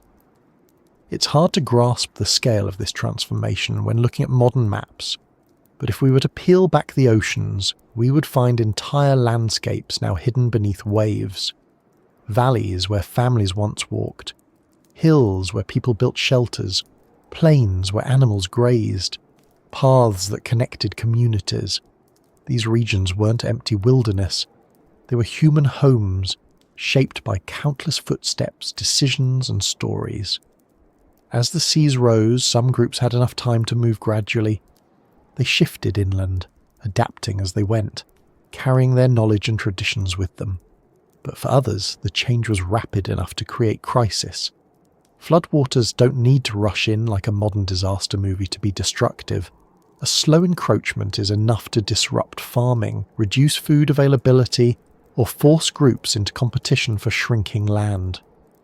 When rising seas cut off areas that once connected communities, trade routes disappeared. Social networks that had existed for generations became harder to maintain. Eventually, many coastal societies fragmented, relocated, or blended with inland groups, leaving behind traces too subtle to survive millennia. All that remains now are hints. A piece of flint found underwater, a fishing weight from a settlement long drowned, a layer of sediment that shows human activity before abruptly shifting to marine conditions. These clues appear in places where no one expected signs of human life. They reveal that the boundaries between ancient land and sea were nothing like the ones we know. Imagine a family living in a settlement near a river delta 15,000 years ago. Their homes built from wood and reed. Their tools crafted from stone. Their days centered around fishing, foraging, and the rhythms of seasonal movement. For generations, their ancestors had watched the river swell and recede. They relied on its patterns. But then the waterline began to rise year after year, slowly enough that no single season felt catastrophic, but persistently enough that each generation noticed changes. Fields that had once been dry began to flood more frequently. Fishing spots shifted inland. Trees that stood for centuries began to die from waterlogged roots. The ground softened. The landscape blurred. The people living there might not have had the language to describe what was happening in geological terms, but they felt it in their daily routines. Eventually they had to move. Not because of a single disaster, but because the world they understood was slowly becoming uninhabitable. And when they left, they took their memories, their tools, and their knowledge with them, but their homes remained behind. Over time, the rising waters swallowed everything. Whatever they built dissolved into the sediment. Their histories slipped quietly out of reach. This pattern repeated around the world. In some places, sea levels rose quickly due to rapid glacial melting. In others, land subsided as the weight of ice sheets lifted, changing the shape of the shoreline even before the water arrived. Some of the earliest human migrations followed the retreating coastline, resulting in groups moving thousands of kilometers over generations. Others moved only short distances, shifting from one environment to another again and again. The rise of the seas did more than drown settlements. It reshaped ecosystems. Fish species moved into newly formed coastal waters. Plants adapted to brackish environments. Animals migrated inland. Humans who stayed near the coasts had to develop new methods of fishing, new styles of shelter, and new strategies for navigating unfamiliar landscapes. Those who moved inland had to adapt to different resources, different climates, and different interactions with neighbouring groups. The long-term effects of rising seas reached far beyond the physical landscape. Cultural practices changed. Belief systems evolved as people encountered new environments. Knowledge that made sense in one region became less useful in another. Groups developed different techniques for food storage, tool creation, and navigation. Over time, these shifts contributed to cultural diversity across continents, and in many cases the original coastal societies that sparked these innovations became untraceable. There are underwater landscapes today that preserve evidence of these ancient worlds better than any dry site ever could. When sea levels rise slowly, they sometimes bury everything in layers of silt that protect objects from oxygen decay. Under such conditions, wooden artifacts survive. Seeds remain intact. Even footprints can be preserved in sediment that later hardens beneath the weight of water. But these submerged records are hard to reach. They require advanced diving, specialized equipment, and sometimes sheer luck. And even when evidence is found, it represents only a tiny part of a much larger picture. Many cultures around the world have stories about floods, rising waters, and lands disappearing beneath the sea. These stories aren't identical. Each culture describes the event in its own way, but the common theme suggests that memories of ancient sea level rise may have passed through generations long enough to become part of myth. These stories don't provide scientific detail, but they capture the emotional impact of losing land, homes, and familiar surroundings. They remind us that rising seas weren't just a geological phenomenon, they were a human experience that shaped identity, memory, and cultural continuity. In some regions, entire land bridges once connected continents. For example, areas that were dry land in ancient times now sit beneath shallow waters between countries or islands. These land bridges allowed people, animals, and plants to migrate across vast areas. When the seas rose, these connections vanished. Groups that once interacted regularly became isolated. Their cultures diverged, their languages changed, their technologies developed independently. Some became distinct enough that their shared origins were forgotten. The loss of these bridges wasn't dramatic in the moment, but the long-term consequences were enormous. The rising seas didn't only separate people, they also created new coastal environments that attracted settlement for thousands of years afterward. As shorelines stabilised, early communities adapted to the new conditions. Fishing became more productive, marine resources expanded. River deltas formed fertile regions that encouraged the growth of agriculture later on. In this way, the very force that erased older societies laid the groundwork for new ones. But between those eras of destruction and creation lies a long stretch of silence. This silence isn't just the absence of sound, it's the absence of written records, the absence of monuments, the absence of visible structures. It's the absence of names, stories and identities. When the seas took those landscapes, they took the details with them. All that remains now are the faintest impressions, scattered across ocean floors or hidden beneath layers of sediment. It's important to remember that the people who lived through this didn't see themselves as lost. They weren't primitive or isolated. They were living fully within the world they understood. They made choices based on the knowledge they had. They developed technologies appropriate to their environment. They built communities that lasted for generations. Their disappearance is not a sign of failure. It's a sign of how dynamic the planet is. When we consider how many times humanity has reset itself, rising seas form one of the clearest examples. These weren't resets caused by internal collapse or conflict. They were environmental shifts that reshaped the world humans lived in. The people who survived adapted, moved, and rebuilt. The people who didn't survive left traces that help us understand the magnitude of these changes. And the societies that followed inherited a world very different from the one their ancestors knew. As the seas rose, they covered coastlines that had once been central to human life. Countless generations of knowledge became disconnected from their original context. Techniques for navigating those landscapes no longer applied. Traditions tied to specific rivers, hills, or fishing grounds couldn't continue. Yet other traditions emerged, shaped by the new coastline. People learned to live with tides, estuaries, and shifting shorelines. They developed new strategies for gathering food and managing water. They built new settlements farther inland or along newly formed coasts. Their resilience carried forward, even as their history sank beneath the waves. These underwater histories remind us that the world we see today is only the current version of a constantly shifting landscape. The continents haven't always looked like this. The oceans haven't always stopped where they do now. Our understanding of human history is shaped by what remains visible, and rising seas ensure that enormous parts of that history are out of reach. But knowing that these places existed, even if we can't recover everything about them, adds depth to our understanding of humanity's past.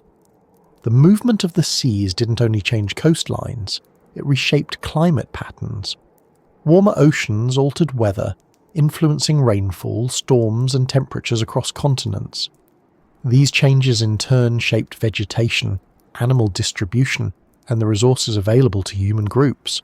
Every shift in climate triggered new adaptations. Every adaptation became part of the larger story of humanity's resilience. Some of the earliest signs of complex human behaviour may lie beneath the ocean, the first experiments in building permanent shelters, the first organised hunting routes, the first signs of community cooperation. But until underwater archaeology expands enough to recover these stories, they remain part of the silence. And that silence carries a certain weight, not of emptiness, but of possibility. It reminds us that our knowledge is incomplete, not because the past lacked complexity, but because time and the shifting earth transformed those histories into something we can only glimpse. Rising seas also influence the spread of languages, technologies, and cultural practices. When groups relocated, they brought their knowledge with them, but they also blended that knowledge with what they found in new environments or among neighbouring groups. These blends created new traditions that are difficult to trace back to their origins. what seems like an isolated innovation may have been carried from a coastal society long lost to the ocean. The quiet erasure of these landscapes doesn't diminish their importance. It simply shifts how we understand the past. Instead of seeing human history as a single, continuous line leading to modern civilization, we begin to see it as a mosaic. Some pieces are bright and well preserved, others are faded or missing, but together they form a larger picture of a species that has continually adapted to change. The rise of the seas was one of humanity's largest shared experiences, unfolding slowly enough to shape generations, but significantly enough to alter the map of the world. It didn't destroy humanity, it didn't erase every civilization, but it did force countless resets, encouraging new ways of living and thinking. And as these shifts accumulated over millennia, they prepared humanity for the next transitions, the next experiments in survival, the next attempts to build societies, and the next steps in the long path that eventually led toward the civilizations we know. When we talk about humanity surviving difficult periods, it's easy to focus on dramatic images of fire, floods, storms, or shifting coastlines. Those changes leave marks on the land. They leave ruins, layers of sediment, and sometimes entire landscapes hidden underwater. But there's another kind of reset that doesn't leave obvious traces in the environment. It leaves traces inside us instead. Long ago, at a time when the world looked very different, humanity passed through a narrow doorway of survival. A genetic bottleneck so significant that nearly every person alive today carries the signature of it. It wasn't a moment anyone recorded. There were no written accounts, no monuments describing the journey, and no stories carved into stone. But its impact is so deep that it shapes the structure of modern humanity in ways most people never realize. To understand what happened, it helps to imagine the world before this bottleneck. Humans were already spread across Africa and regions beyond it, forming small groups that lived according to the rhythms of their environments. These groups weren't enormous or densely populated. They were small communities tied together through family, cooperation, and shared knowledge. They hunted, gathered, crafted tools, used fire, moved seasonally, and lived within natural cycles. But they were numerous enough collectively that humanity as a whole had a healthy level of genetic diversity, variations that arise naturally in large populations over time. And then something changed. It's not entirely clear what the triggering event was because the Earth didn't leave a neat clue. It could have been a drastic climate shift. It could have been a series of volcanic eruptions. It could have been disease, competition with other hominin species, changes in food availability, or a combination of many factors happening at once. Whatever the cause, the number of humans dropped sharply. So sharply that scientists today can detect the reduction just by examining the genetic variation in modern populations. Genetics works a bit like a library. The more people in a population, the more books of genetic information there are, filled with variations shaped by countless ancestors. When the population shrinks dramatically, many of those books are lost. Only the variations carried by the surviving individuals continue forward. Over many generations, their descendants repopulate the world, but the genetic diversity remains lower than before. This is what we call a bottleneck, a narrow point through which the entire species must pass before expanding again. In the case of humans, this narrowing was extreme. Some research suggests that our species may have declined to a population of only a few thousand individuals at one point, possibly even fewer. Others propose that humanity may have been divided into small isolated groups, each one struggling to survive in different pockets of the landscape. These groups weren't necessarily in direct contact with one another. Each could have been dealing with its own set of challenges. Drought in one region, cooling temperatures in another, changing animal migration somewhere else. During this time, human survival relied heavily on the adaptability that had been developing over many thousands of years. Fire, clothing, shelter, and social cooperation were no longer advantages. They were necessities. Groups that had learned to use fire effectively could stay warm when temperatures dropped, or cook food when resources became scarce. Groups that had strong social bonds could share resources, teach skills more effectively, and look after vulnerable members. Groups that understood their environment deeply, its cycles, patterns, and hidden resources, could make decisions that increased their chances of lasting through the most difficult seasons.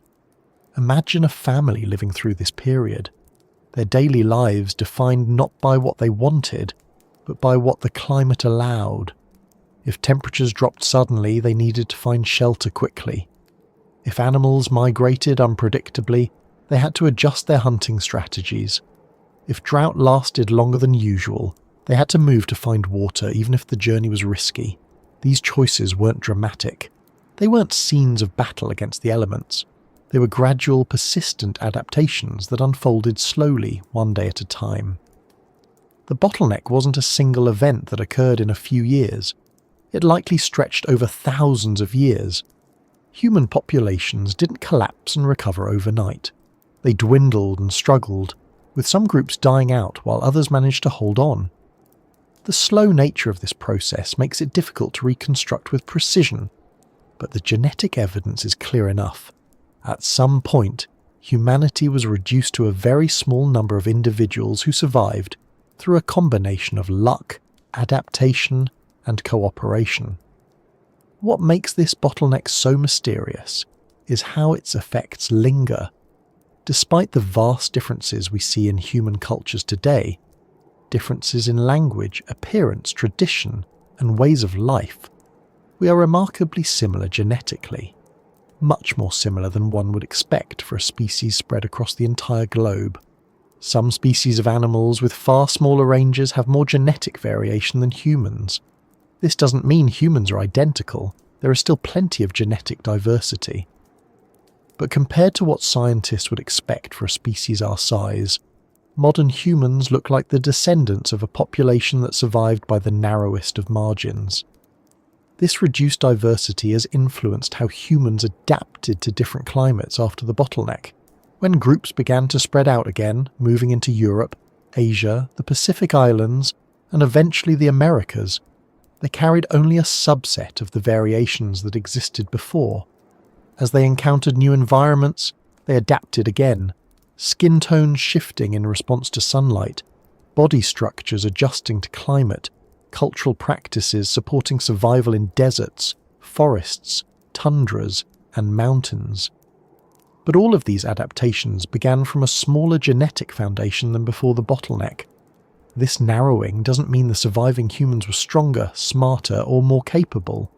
It means they were in the right places, with the right knowledge, and enough cooperation to survive long enough to reproduce.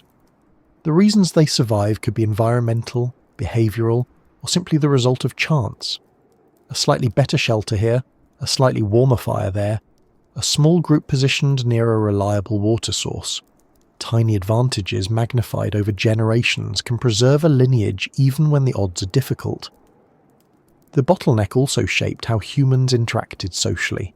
Small, isolated groups depend heavily on consistent communication, shared decision-making, and collective effort.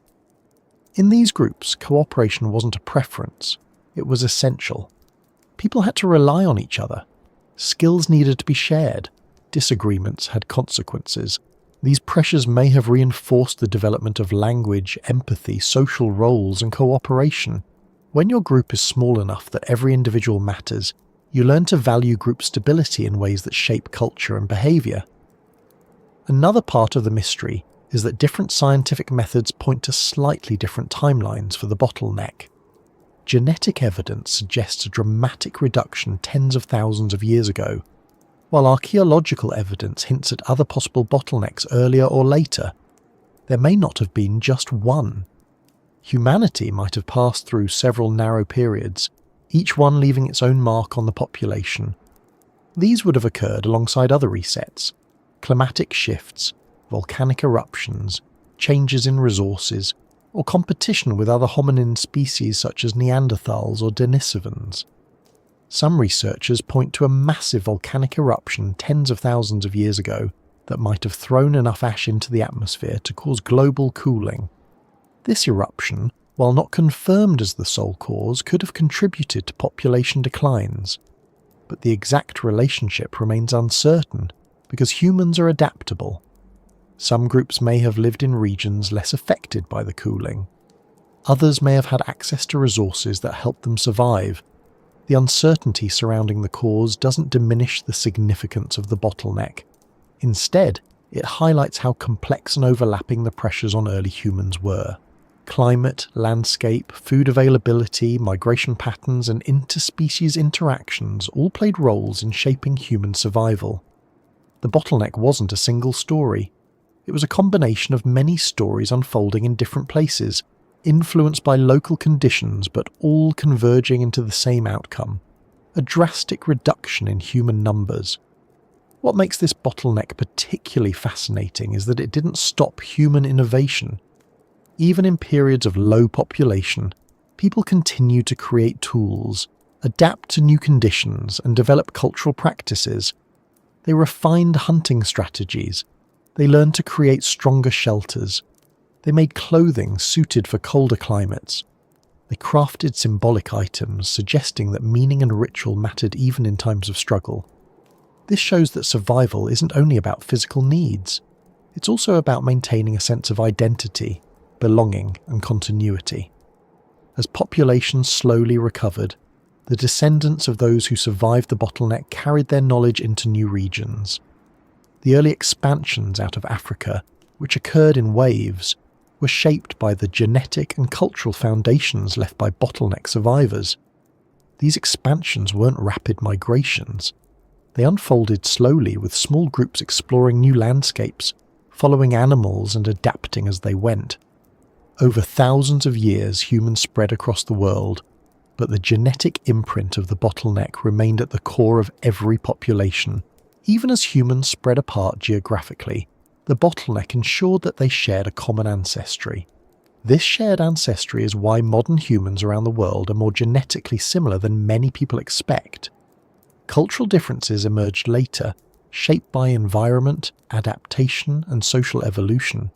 But the biological foundation traces back to a small number of survivors who weathered one of the most challenging periods humanity ever faced. The mystery of this bottleneck isn't just about how many people survived, it's also about how they did it. The resilience required to persist through such difficult conditions hints at a level of cooperation and adaptability that would later define human societies. The knowledge passed through those surviving groups became the foundation for everything that followed: exploration, settlement, agriculture, and eventually civilization itself. The bottleneck also reminds us that humanity's current diversity, culture, and innovation emerged not from a stable or abundant past, but from a fragile one. We exist because our ancestors adapted to pressures that could have ended us. They kept going through times when survival was a daily challenge. They held on long enough for conditions to shift, for populations to recover, and for the next chapters of human history to unfold. Certain moments in human history unfold not through dramatic events or overwhelming environmental changes, but through the quieter movements of memory. There have been long stretches of time when knowledge grew steadily, spread through communities, became part of daily life, and then, slowly or suddenly, slipped away. The story of humanity is not just a progression of ever-increasing understanding. It's a rhythm of discovery and forgetting, of learning something essential and then watching it fade, only to be rediscovered much later as if it were new. This cycle has happened more times than we can count, and its traces appear in every era, from small villages to the largest civilizations. Consider what knowledge actually looks like in everyday life. It isn't just written down in scrolls or etched into tablets. Most knowledge is practical. How to build a shelter, which plants are edible, how to track animals, when to expect certain weather, how to craft a tool from stone, how to make clothing from fibers or hides. These skills emerge from experience. Someone tries something new, sees that it works, teaches the method to others, and before long the technique becomes part of the community's routine. But routines are fragile when populations move, when climates shift, or when groups fracture. Knowledge requires continuous practice to survive. Without that, even essential skills can disappear. After the long, cold periods that tested humanity so intensely, groups that survived carried forward a collection of insights they had gained from hardship. They had learned to adapt quickly, to observe subtle changes in the landscape, to store food, to travel strategically, and to cooperate through difficult seasons. But as conditions warmed and populations expanded, some of those survival techniques became less necessary. When an idea is no longer required for daily living, it often slips from memory. A technique used for navigating snow-covered terrain becomes irrelevant when the region warms. A specialized hunting strategy becomes obsolete when the animals migrate elsewhere. Over generations, pieces of knowledge quietly fall away. At the same time, new challenges appear. People settle in unfamiliar regions, face different plants, animals and climates, and slowly build new techniques suited to their environments. This constant shift means the world is full of examples where communities developed knowledge, lost it, and later, sometimes thousands of years later, other communities developed something remarkably similar without knowing it had existed before. This is one of the most repeated patterns in human history: reinvention through necessity. One clear example is the way humans learn to work with certain materials. Early groups around the world figured out how to shape stone into tools long before formal civilizations emerged. The process wasn't written down. It was learned through demonstration. Someone picked up a stone, struck it against another stone, and created a sharper edge. Over time, they refined the technique by observing how different angles produced different shapes. But when groups moved into regions with different types of stone, the old methods didn't always apply. Some techniques were abandoned in favor of new ones. Generations later, in a different place, people rediscovered the same principles because the underlying physics remained the same, even if the original teachers had long vanished. Another example appears in early attempts at plant cultivation. Long before farming became widespread, some societies experimented with planting seeds intentionally, or managing wild plants by clearing competing vegetation. These early forms of agriculture sometimes thrived for a while, then disappeared due to climate shifts, loss of population, or migrations into regions where those specific plants couldn't grow. Later, entirely different communities in different parts of the world began their own experiments, discovering similar techniques without any connection to the earlier attempts. The idea wasn't passed down, it was reborn in response to similar needs. This pattern isn't limited to tools and agriculture. Human groups have developed forms of counting, record keeping, navigation, and construction methods that appeared, faded, and reappeared across millennia.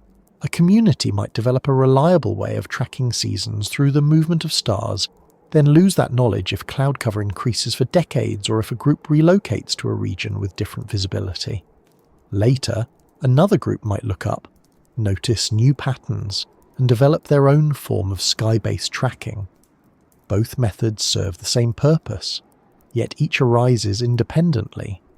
Sometimes knowledge is lost not because people forget it, but because they no longer have the resources to practice it.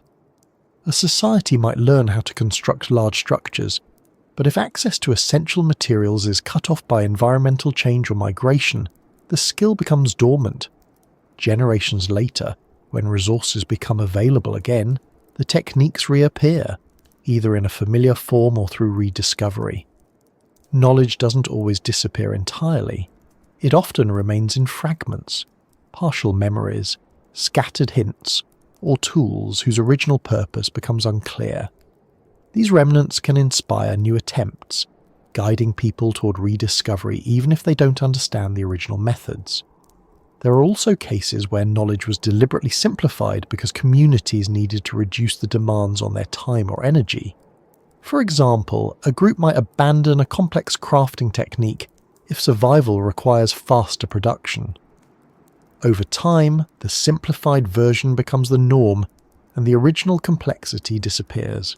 But in later generations, when the community has more stability, people may begin experimenting again, rediscovering details that had been lost. This ebb and flow of sophistication shows that progress isn't a straight climb. It's a combination of adaptation and memory shaped by immediate needs. The loss of knowledge isn't always accidental. Sometimes it results from population movement. When groups relocate, they often leave behind skills suited to their previous environment. Fishing techniques developed near coastlines may fade when a group moves inland. Methods for storing food in cold climates might disappear when people migrate to warmer regions. Even the shape of tools changes with environment. A particular style of spear might be perfect for hunting in open plains, but impractical in dense forests. Knowledge tied to a location naturally dissolves when the landscape changes. Another cause of lost knowledge is the fragmentation of groups during difficult periods. When a large community splits into smaller ones, each subgroup carries only part of the original knowledge. Over generations, the fragments drift further apart. Some techniques are preserved, others forgotten, and still others transformed into new variations. Later, when groups reconnect or when new communities arise, their combined knowledge creates something different, blending the old and new in ways that are hard to trace. The mystery deepens when we consider that many early societies had forms of knowledge that modern science only recently rediscovered. For example, some ancient groups had a deep understanding of plant-based medicine, navigation using natural cues, or sustainable farming methods that left few visible traces. These systems worked effectively within their ecosystems, but when the societies declined or moved, the knowledge went with them. Without written records, those insights vanished until new generations facing similar challenges found their own ways to reach the same conclusions. There's a quiet resilience in this cycle. Even when knowledge disappears, humanity has a way of uncovering it again. Sometimes the rediscovery happens through careful observation, sometimes through experimentation, sometimes through necessity. What might appear lost forever can re-emerge many centuries later when conditions create the need for it once again. The process of knowledge being reborn often begins in small ways. Someone notices that a certain plant grows better when the surrounding vegetation is cleared. Someone else experiments with heating a piece of clay and finds that it hardens into something stronger. Another person discovers that a particular type of stone flakes in predictable patterns. These small observations accumulate, spread through conversations, become part of daily routines, and eventually evolve into more complex techniques. Over generations, a rediscovered method becomes established knowledge, even if no one remembers that it existed long before. One of the most striking examples of knowledge reborn comes from early construction techniques. In multiple parts of the world, societies developed similar methods for building stable structures long before they had contact with one another. The idea of aligning buildings with the sun or stars appears in unrelated cultures. Techniques for constructing walls capable of withstanding earthquakes show up in regions separated by oceans. These parallels suggest that humans naturally gravitate towards similar solutions when facing similar problems. It also suggests that even without written communication, certain ideas are almost inevitable, emerging whenever people concentrate effort on understanding the physical world. The cycle of knowledge gained, lost, and reborn also appears in the development of social structures. Early groups experimented with ways of organizing themselves, assigning roles, sharing responsibilities, resolving disputes, and caring for vulnerable members. Some systems worked well and lasted for generations. Others proved too rigid or too fragile and faded quickly. Over time, communities developed new approaches based on changing needs. Many of these social innovations appear multiple times in history, not because one group learned from another, but because humans continually revisit ideas about how to live together. Knowledge is also shaped by crisis. During harsh periods, communities may abandon long-term projects in favour of immediate survival. Artistic expression might slow. Ceremonial practices might pause. Time-consuming craftsmanship might become impractical, but once stability returns, these practices often reappear because they serve purposes beyond survival. They help people express identity, maintain social bonds, and make sense of their experiences. The re-emergence of such practices shows that knowledge isn't only practical, it also has emotional and cultural value that persists across resets. As humans continue to spread across the world, the cycle of gaining, losing, and rediscovering knowledge shaped the diversity of cultures that developed. A technique perfected in one region might be unknown in another. A method for cultivating a specific plant might disappear in one generation and reappear in another. A tradition might fade in one area but thrive in a neighbouring one. These variations made human societies unique, but they also highlighted the ways in which all humans respond to similar challenges with creativity and curiosity. This cycle is not limited to ancient history. It still happens. There are techniques once used by early societies that only reappeared in modern times, when researchers uncovered evidence of them. Some methods for managing soil, preserving seeds, or crafting certain materials align closely with practices rediscovered through modern experimentation. When people today look for sustainable ways of living, they sometimes recreate techniques that existed thousands of years ago without realizing it. This shows that knowledge doesn't disappear completely. It lingers in the possibilities of the world itself. What ties this entire cycle together is the way knowledge depends on continuity. It survives when people teach their children, when communities maintain traditions, when the environment remains stable enough for certain practices to remain useful. It fades when those conditions change. But even when it fades, humans retain the ability to rediscover it because the world still offers the same principles, materials, and patterns. As we continue exploring the story of humanity's resets, the cycle of knowledge becomes a thread that connects each era. The people who survived harsh climates carried forward insights that helped future generations. The groups who lived through rising seas preserved skills that later societies would need in different forms, and the knowledge that vanished during difficult times often returned later, reshaped by new environments and new challenges.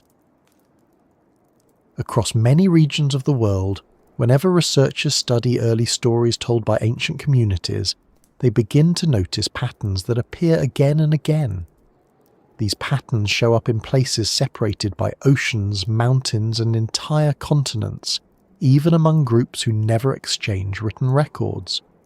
People from different eras described events that sound strangely similar. Great darkness, long winters, floods that swallowed familiar lands, fires that raged across the sky, or migrations sparked by forces they couldn't control. At first glance, these stories look like simple myth, but when we look more closely, they reveal something deeper. They echo real events, resets that shaped humanity, but left only faint scientific traces and vivid cultural memories. To understand why so many different societies developed similar stories, it helps to consider how humans have always made sense of the world.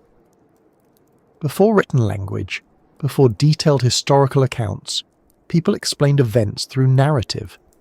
A story told around a fire could preserve a warning or a memory far longer than a technical explanation. The past didn't need to be precise, it needed to feel true enough to guide future generations. Over time, these stories evolved, changed with each retelling, and adapted to the needs of the community. What began as a description of a difficult season could transform into a tale passed down for thousands of years. When we examine these stories through the lens of early resets, the connections become clearer.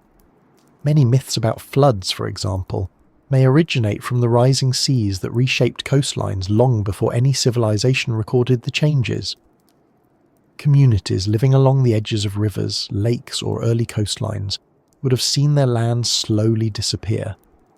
They would have moved away, leaving behind memories that turned into stories spoken to children who never saw the old landscapes.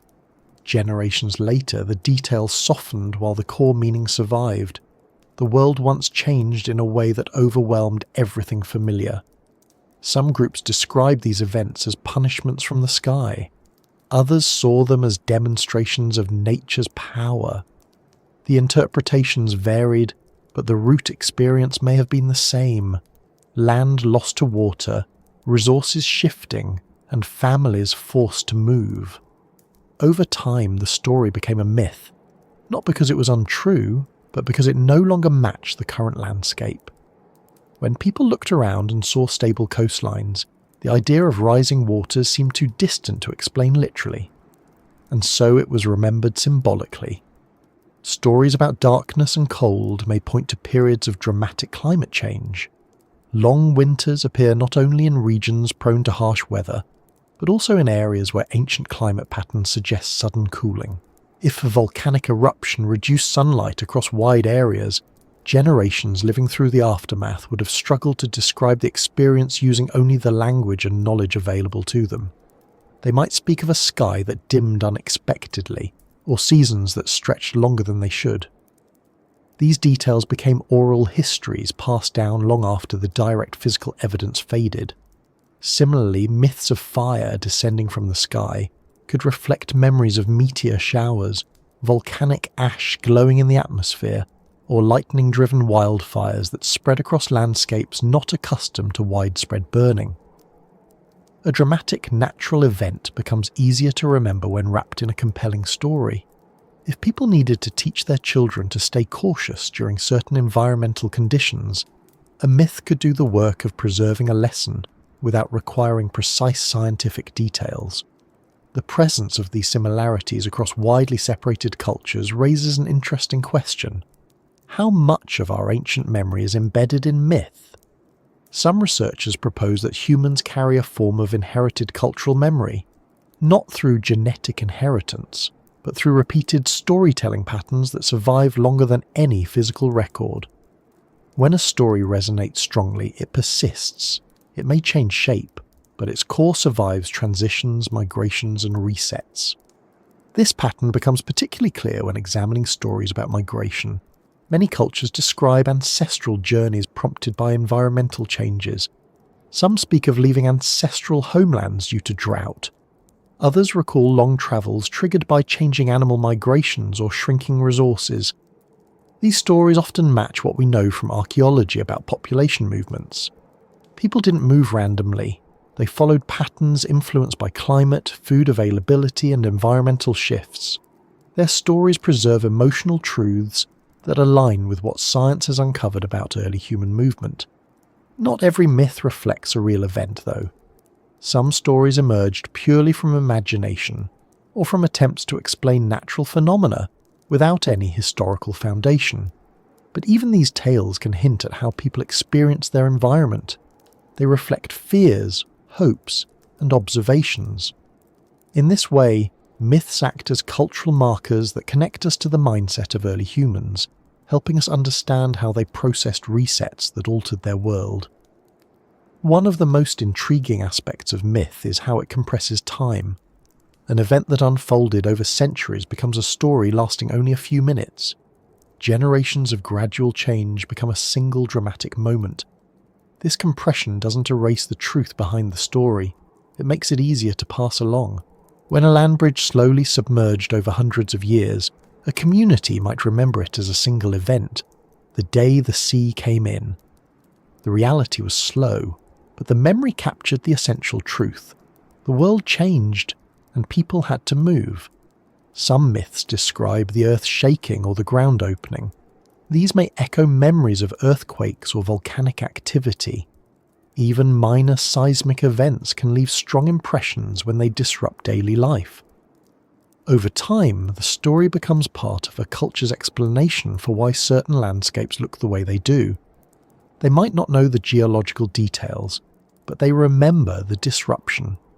These memories can survive long enough to become recognized by later scientists who match them with evidence of ancient seismic activity. The power of myth also lies in its ability to preserve emotional responses. People who lived through early resets didn't just experience physical changes. They dealt with fear, uncertainty, and the challenge of adapting to unfamiliar conditions. When they told stories about these changes, They added emotional weight. Their children inherited not only the information but also the tone. Through this process, myths can preserve the psychological impact of resets even when the physical evidence is gone. One notable aspect of myth is the presence of stories about beings who came before humans, or who taught early humans essential skills. While these figures are not literal, they may represent memories of earlier groups, older cultures, or ancestors whose knowledge once shaped the community.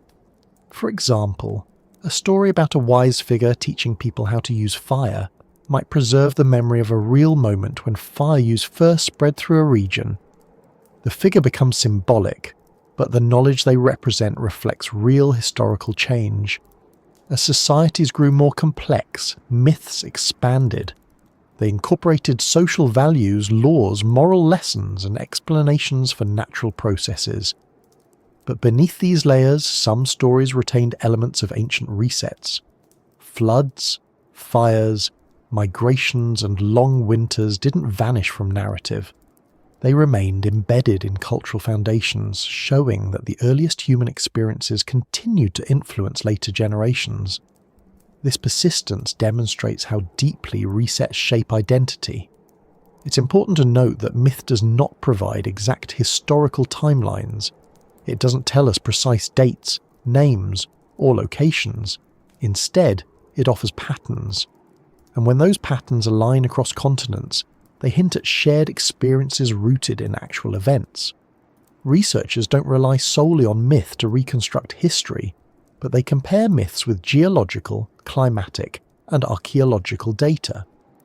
When the stories and the science point in the same direction, a clearer picture emerges. For example, myths of a great flood appear on nearly every continent. They differ in detail, but the common theme is overwhelming water transforming the land. When combined with evidence of ancient sea level rise, these stories gain context. Myths of a long night or prolonged darkness appear in multiple regions. When aligned with evidence of volcanic eruptions that caused atmospheric dimming, they gain further meaning. These connections show that myths are more than entertainment. They are archives, keeping fragments of resets alive long after the physical evidence fades. The presence of these myths also helps us understand how humans cope with change. When people experience events beyond their control, they make sense of them through narrative. These narratives become frameworks for interpreting future events. When a community moved due to rising seas, the story helped explain to later generations why their ancestors left. When a drought forced migration, the story warned future generations about the importance of resource management. Myth served as a practical tool for survival, giving meaning to events that might otherwise be overwhelming.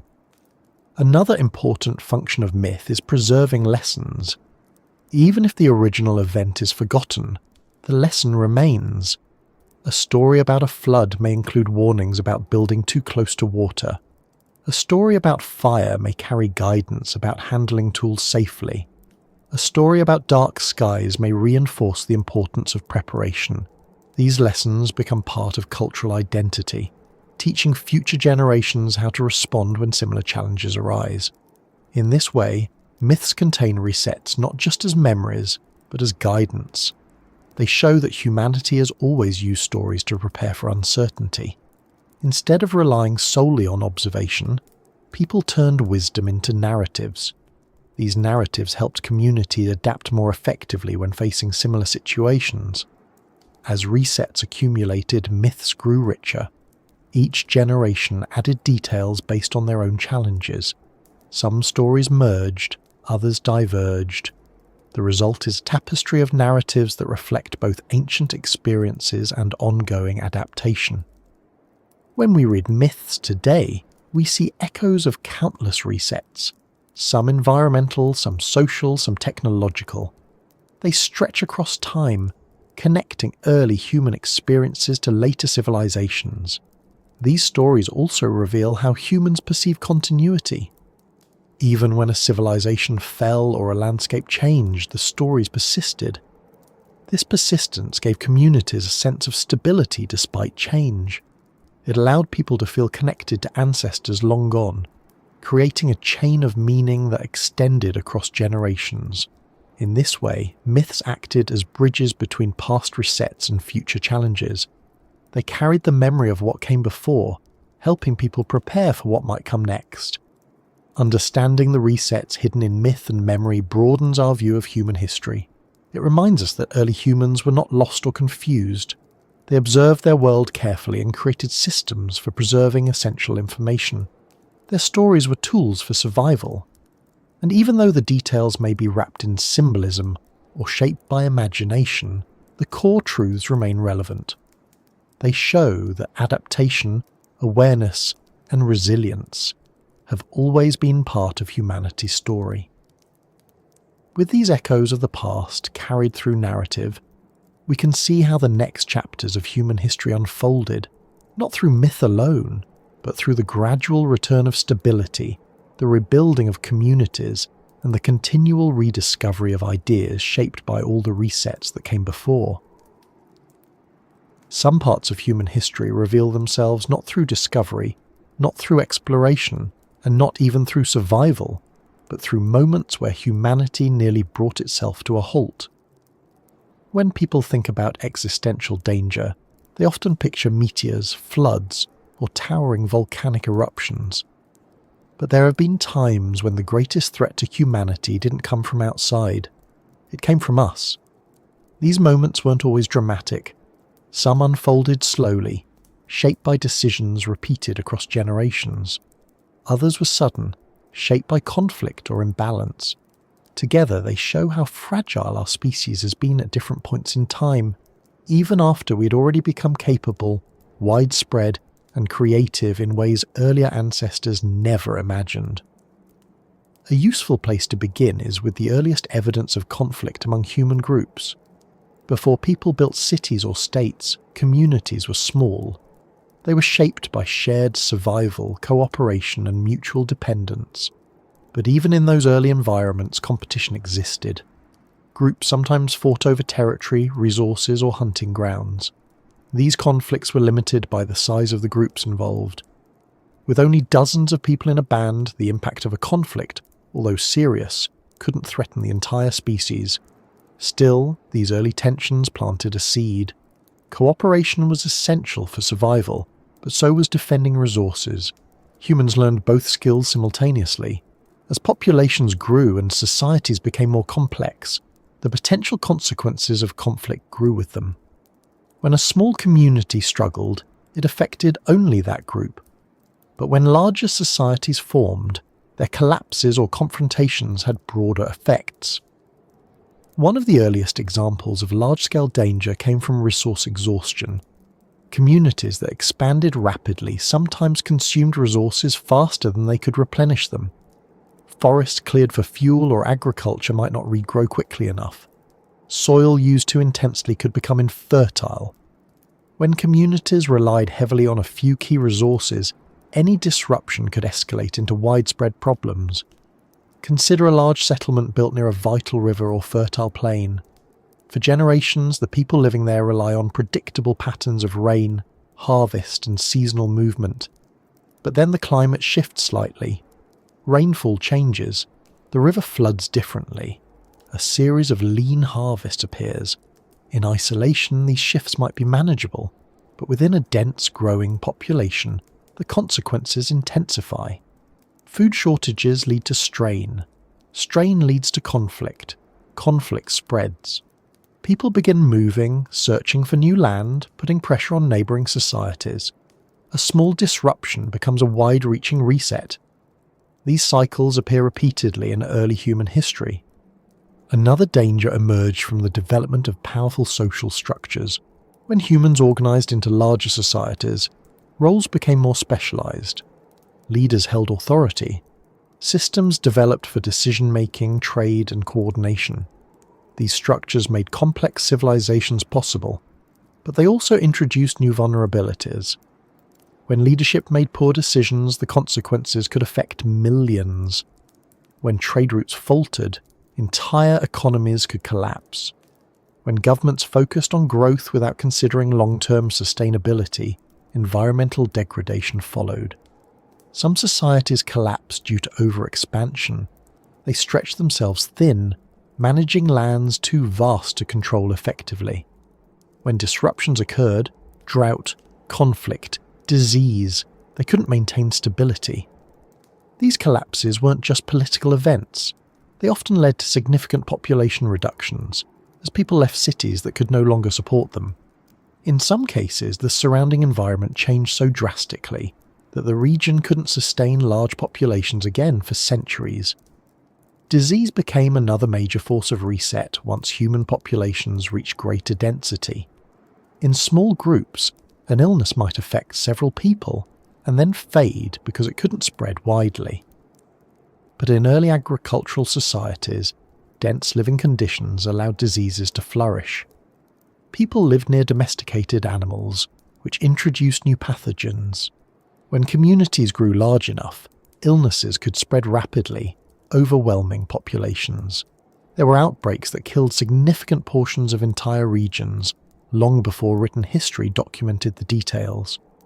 These early epidemics often reshaped societies without leaving clear physical records. They broke social structures, disrupted trade, and reduced populations dramatically. After each outbreak, populations took generations to recover. The memory of these events faded, becoming part of cultural stories about times of great sickness without the scientific clarity we have today. Humanity also came close to self-inflicted collapse through environmental changes driven by human activity. Deforestation is one example. Large areas once covered in trees were cleared for building materials, fuel, and farmland. Without trees, soil eroded. Rivers changed course, fertility declined. Some civilizations experienced repeated cycles of expansion and collapse directly tied to how they managed their environment. These weren't sudden events. They were gradual declines that unfolded across decades or centuries, but ultimately shaped the direction of those societies. Another form of danger came from the pressure placed on animals that early humans depended on. When hunting became too effective, populations of certain species declined. In some regions, the loss of a key animal species forced groups to abandon their settlements, search for new resources, or change their entire way of life. Overhunting didn't threaten the global human population, but it did reshape regional societies countless times. Each shift in available resources set off a chain of decisions that influenced how people lived, moved, and adapted. Calling these events near endings may seem dramatic, but for the people living through them, the world as they knew it was reaching a breaking point. And because societies weren't connected globally the way they are today, a collapse in one region didn't cascade across the entire species. Instead, humanity survived by being diverse. When one area struggled, another thrived. When one society collapsed, another adapted. This distribution protected humanity from a single event ending the entire species. But it didn't prevent repeated local endings, resets that erased knowledge, disrupted cultural continuity, and forced entire populations to rebuild from earlier stages of development. In later periods, conflict between societies introduced new risks. As groups developed more advanced tools and tactics, the scale of conflict expanded. Weapons became more effective, battlefields larger, consequences broader. In some regions, prolonged warfare contributed directly to societal decline.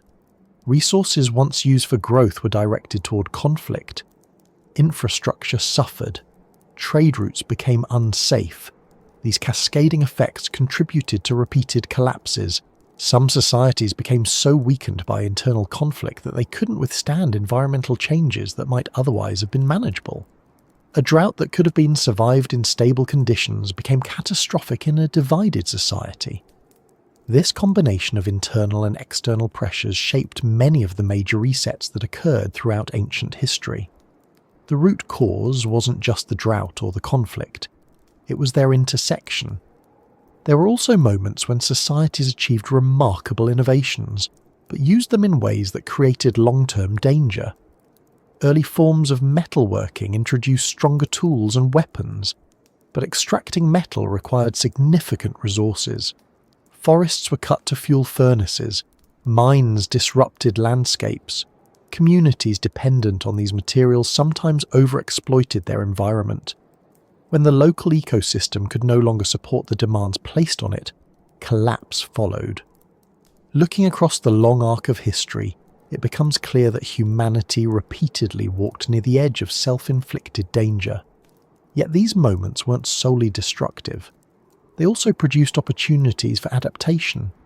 Every collapse forced groups to rethink how they used resources, how they organized themselves, and how they interacted with their environment.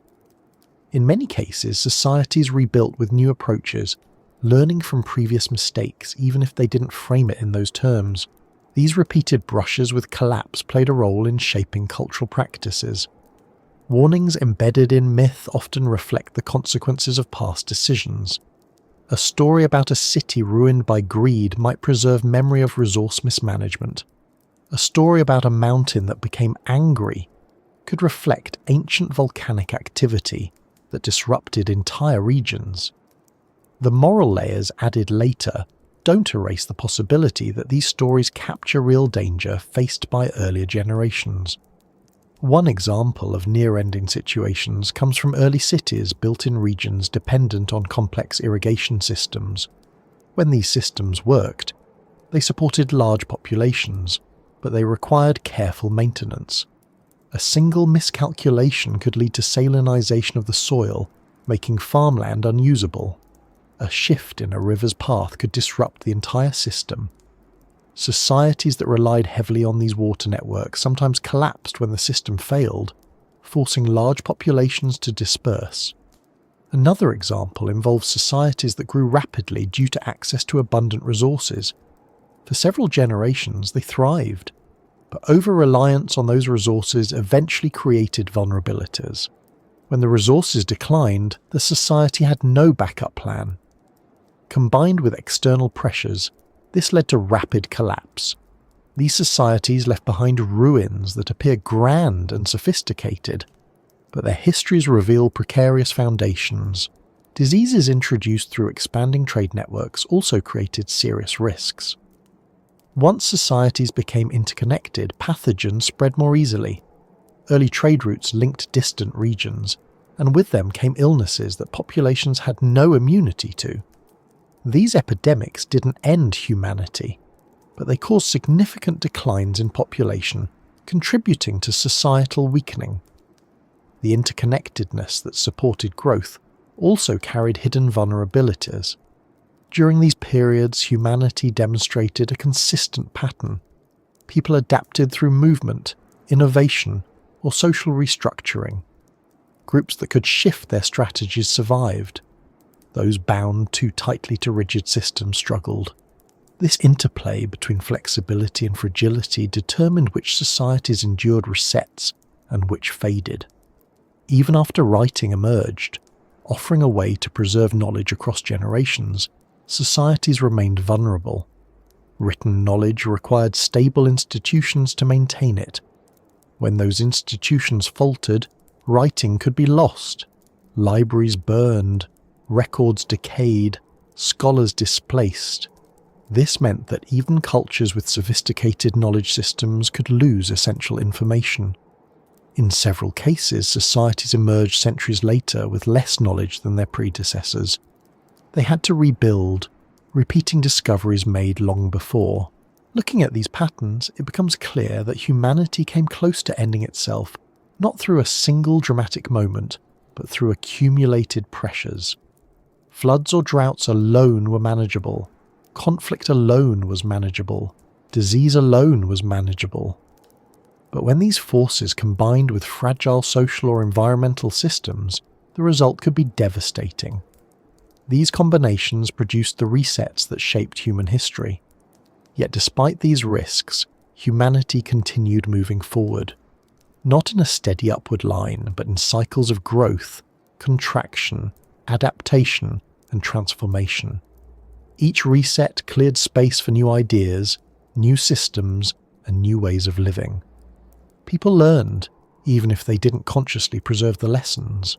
A community that survived famine might develop new agricultural strategies. A society recovering from conflict might strengthen systems of cooperation. These adjustments became the seeds of future resilience. Understanding how close humanity came to ending itself provides context for the later eras of human history. It explains why some societies focused on balance, why others emphasized expansion, and why many developed complex cultural systems aimed at preventing past mistakes. These choices weren't random. They were shaped by generations who lived through danger and understood its consequences. In looking at the long arc of human history, it's tempting to treat resets as something that happened far away in time. Ancient collapses, lost worlds beneath rising seas, drastic climate shifts, population bottlenecks, forgotten civilizations, and the rediscovery of knowledge all feel safely distant. But when we shift our attention toward the present, a different realization begins to take shape. Resets aren't only events buried under layers of soil or hidden in genetic history. Some of them are still unfolding. They don't always appear as sudden breaks. They sometimes develop slowly, the way earlier resets did, through changes in environment, technology, social structure, and behavior. When we look closely at how the world is changing now, the question isn't whether humanity might face another reset someday. The question is whether we are already in the middle of one. A helpful way to approach this idea is to consider what a reset looks like from the inside. Ancient people didn't stand at the beginning of a collapse and label it as such. They reacted to the conditions in front of them. When rivers dried, they moved. When food grew scarce, they changed their strategies. When technologies failed, they adapted or replaced them. The shift became visible only in hindsight. In the moment, it felt like a series of adjustments made in response to challenges. Something similar may be happening now. The signs aren't identical to past resets, but the patterns echo earlier ones in ways that are difficult to ignore. One modern pattern that stands out is the speed of change. In earlier eras, shifts unfolded slowly enough for generations to adapt. A coastline moved over centuries. A climate cooled over thousands of years. A technology spread gradually through small communities. Today, changes that once took centuries can happen within decades. Human societies are tightly connected. A shift in one region affects people on the other side of the world. This interconnection creates resilience in some ways, but also introduces new vulnerabilities. It means that when one part of the system changes rapidly, the ripple effects travel far and quickly. Consider the changes in technology that have unfolded in the last few generations. Knowledge that once took lifetimes to gather can now be accessed instantly. Tools that once required specialized training have become common. The ways we communicate, work, store information, and move across the world have transformed at a pace unmatched in human history. This transformation has improved lives in many ways, but it also introduces instability. A society built on rapidly changing technology must constantly adjust. Skills that were essential a decade ago may become outdated today. Entire industries form and disappear within a single generation. This rapid turnover can resemble the pattern of knowledge cycling through gain, loss, and rebirth that shaped earlier eras. What's different now is that the cycle is compressed. People learn a method, apply it, and then move on to something new before the method fully integrates into stable routine. Knowledge doesn't disappear in the same way it did before, but it becomes less relevant just as quickly. As a result, communities experience a kind of ongoing reset in how they understand the world and how they interact with it. Another modern pattern resembles the environmental pressures that once forced ancient groups to move or adapt. While the climate shifts of the past were natural processes, today's environmental changes involve both natural cycles and human-driven impacts. Regions that once supported stable populations are experiencing different weather patterns. Some areas face increasing drought, others more frequent storms, and others gradual changes that shift the availability of resources. None of these changes occur overnight, but they unfold quickly enough that adaptation becomes a central feature of modern life. The environment is not the only place where resets appear. Social structures experience their own transformations. As populations grow and as connections between cultures expand, ideas spread faster than they once did. This exchange can lead to innovation, but it can also create tension. Systems built for smaller, slower communities must now support larger, rapidly shifting ones. People navigate values, beliefs, and expectations that evolve at a pace earlier societies never encountered. When the structure shifts faster than the population can adjust, it resembles the pressures faced by civilizations that once stretched themselves thin. Economic systems also undergo cycles that mirror earlier resets. Periods of expansion lead to periods of contraction. Resources concentrated in certain regions shift in availability. Technological advances disrupt established patterns of work and production. These cycles are not identical to the collapses of the past, but they share a similar structure. When a system depends heavily on a particular resource or pattern, any disruption can create instability. The difference today is scale. Disruptions can affect millions or billions of people rather than a single region. Another important factor in considering whether humanity is undergoing a reset is the flow of information.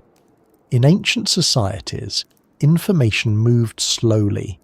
Stories spread over generations. Decisions were shaped by local knowledge. Today, information spreads instantly, creating rapid shifts in opinion, behavior, and expectation. This creates opportunities for coordination but also creates volatility. When large populations shift direction quickly, entire systems must adjust at once. Rapid shifts have the potential to generate unintended consequences. If humanity is in the process of resetting, the transformation does not necessarily signal collapse. A reset does not have to mean the end of everything familiar. In earlier eras, resets often cleared the way for new forms of society. They encouraged fresh adaptations, new technologies, and different structures. The idea that humanity is resetting now simply suggests that we're living through a moment of rapid change shaped by pressures old and new, unfolding simultaneously in ways that demand new approaches. To understand this potential reset more clearly, it helps to compare it to earlier patterns. When ancient societies faced environmental change, they adapted by moving, reorganizing, or shifting their focus. Today, adaptation can take different forms. We don't rely solely on physical movement anymore. We adjust through technology, policy, and changes in behavior. For example, new methods of energy production or new ways of managing resources echo the adjustments ancient societies made when their environment shifted. These innovations don't eliminate the pressure, but they help communities navigate it. Looking at communication, earlier resets often included the loss or transformation of knowledge when societies changed. Today, knowledge can be preserved more effectively due to digital storage and global communication. But this preservation comes with a new challenge. When information becomes abundant, distinguishing what's useful or accurate can become harder. This introduces another form of instability. Too much information can be as challenging as too little. Communities must develop new methods for filtering, understanding, and applying knowledge, similar to how earlier societies had to rebuild their information systems after disruptions. Social systems experience similar pressures. As communities become more interconnected, cultures blend, influence each other, and reshape expectations. This blending sometimes creates strain, but it also leads to new forms of cooperation. In earlier eras, groups that adapted socially were more likely to survive periods of change. Today, the same principle applies. Flexibility in social structures help societies navigate transitions more effectively. When we examine these patterns collectively, a picture emerges of a species undergoing continuous adjustments. Some of these adjustments come from external pressures. Others come from internal dynamics. None of them act alone. The interaction among environment, technology, social structure, information flow, and global connectivity creates a complex environment where small changes can ripple outward quickly. This interconnectedness is new compared to earlier resets. Ancient groups often face challenges independently. A drought in one region didn't necessarily affect people thousands of miles away. Now, global systems mean that a shift in one place can influence countless others. This interconnected world behaves differently from the fragmented world of the past. But even with that difference, the underlying pattern remains familiar. Pressure builds, systems adjust, knowledge changes, and new forms of stability eventually emerge. Another aspect of modern life that resembles earlier resets is the pace at which cultural expectations evolve. In ancient societies, cultural change often accompanied environmental or technological shifts. When people moved, their traditions changed. When resources shifted, their values shifted. Today, cultural change occurs through exposure to a wide variety of ideas, practices, and experiences. People reevaluate their roles, identities, and relationships at a pace that can feel disorienting. This cultural adaptation is part of the larger reset, one shaped not by survival alone, but by a rethinking of how people fit within their societies. Economic transitions also contribute to the sense of ongoing shift. Earlier populations had simpler economic systems that adapted slowly. Modern systems adapt rapidly, often driven by technological innovation. Entire industries rise and fall within a generation. Jobs that once defined identity or stability may disappear due to automation or changes in demand. This creates uncertainty, but it also opens space for new forms of work. The cycle resembles earlier resets in which societies reorganize themselves after major changes in resource availability. It's important to acknowledge that not all aspects of the modern world signal danger. Many developments show resilience. Advances in medicine, communication, and education provide tools for navigating change more effectively. Global cooperation offers ways to address challenges collectively. These strengths didn't exist in ancient resets. They reflect a species that has accumulated knowledge across countless cycles of adaptation. Still, the presence of resilience doesn't eliminate the process of resetting. It simply means that humanity has new tools for managing it. A reset today doesn't look like the abrupt collapse of an isolated civilization. It looks like a complex web of changes interacting across many layers of society. People adjust their habits, communities rethink their priorities, institutions adapt their structures, knowledge grows and transforms. This is not collapse, it's evolution shaped by pressure. When viewed through this lens, it becomes clear that resets aren't rare events. They're part of the rhythm of human existence. Every new technology, every cultural shift, every environmental change contributes to the way humanity reinvents itself. The difference now is scale and speed. But the underlying processes remain connected to the same instincts that guided earlier humans: the drive to adapt, to survive, and to create meaning within changing conditions. If we accept that humanity may be in the middle of a reset, the next question is what emerges afterward. Earlier resets produced new forms of society, new technologies, and new ways of living. The same will likely be true now. The outcomes are not predetermined. They depend on decisions made collectively and individually. They depend on resilience, cooperation, understanding, and the ability to learn from both past and present. There comes a point in any long exploration of human history when the focus naturally shifts.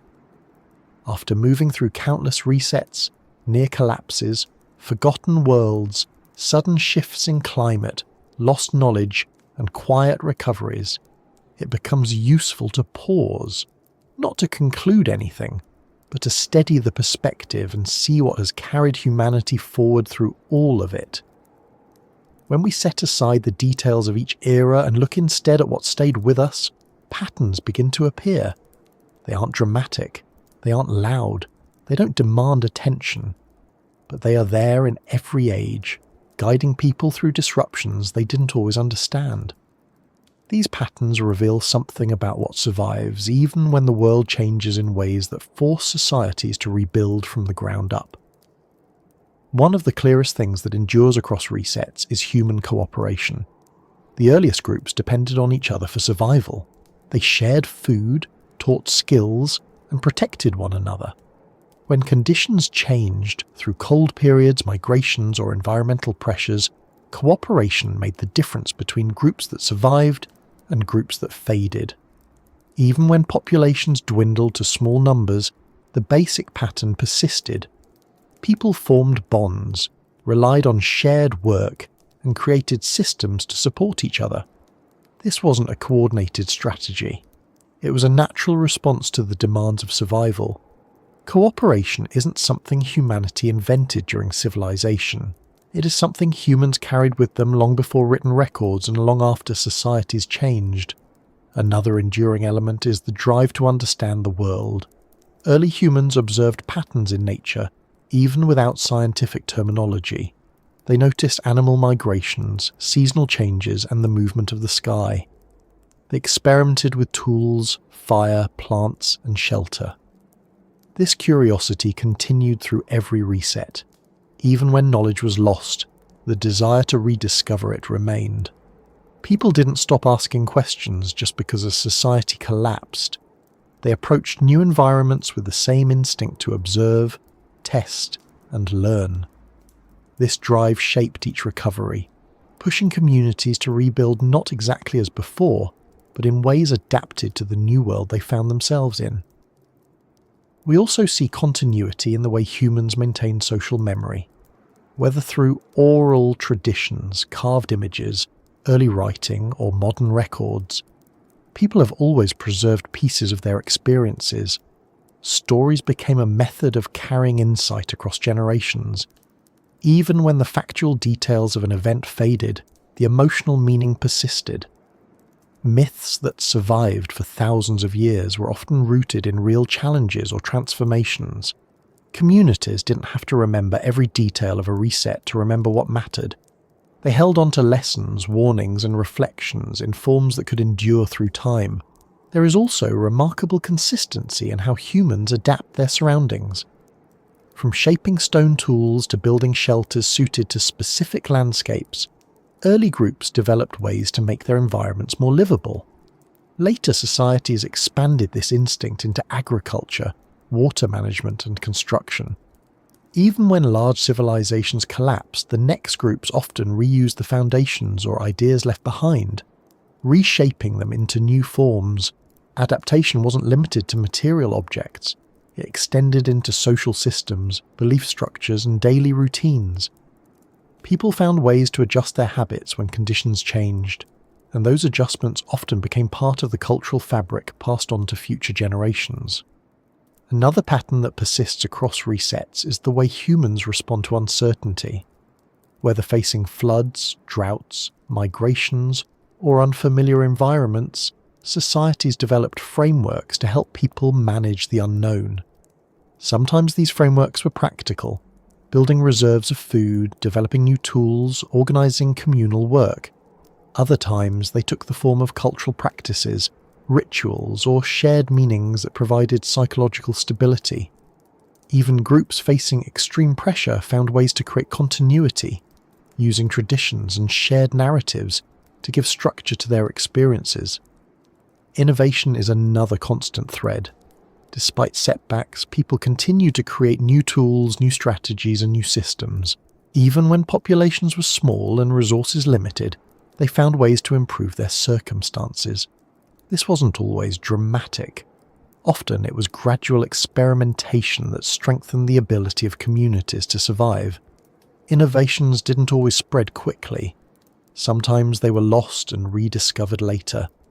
But the instinct to refine and improve remained stable across every era, contributing to humanity's resilience. If we look closely, another enduring element appears in the way humans form meaningful relationships with the land they inhabit. Early societies developed detailed knowledge of their local environments. They understood plants, animals, weather patterns, and the movement of water. They learned which areas were safe and which were risky. When they were forced to move due to environmental changes, they repeated this process in each new location. Over time, this created a deep tradition of environmental awareness that persisted in different forms across cultures. Even in modern times, this relationship continues, though expressed through different tools and systems. The instinct to study surroundings and adapt accordingly is as old as the species itself. A steady pattern also appears in humanity's methods of rebuilding after loss. When knowledge vanished due to collapse or migration, communities didn't remain stagnant. They rebuilt tools, techniques, and systems in response to immediate needs. These rebuilding periods often produced new combinations of ideas. What survived from the past blended with what conditions demanded, creating fresh forms of knowledge. This is how agriculture spread, how new styles of tools emerged, and how communities developed distinct cultural identities after resets. Rebuilding wasn't simply restoration, it was reinvention shaped by the resilience people carried with them. We also see continuity in the way humans seek connection beyond their immediate groups. Even early societies maintained networks of exchange, sharing materials, knowledge, and cultural practices across long distances. These networks grew and shrank depending on conditions, but consistently reappeared after resets. When a society collapsed and people dispersed and new networks formed, this pattern suggests that connecting with others is a stable part of human behaviour, not a development limited to modern civilization. Cooperation within groups ensured survival, and connection across groups enriched knowledge and resilience.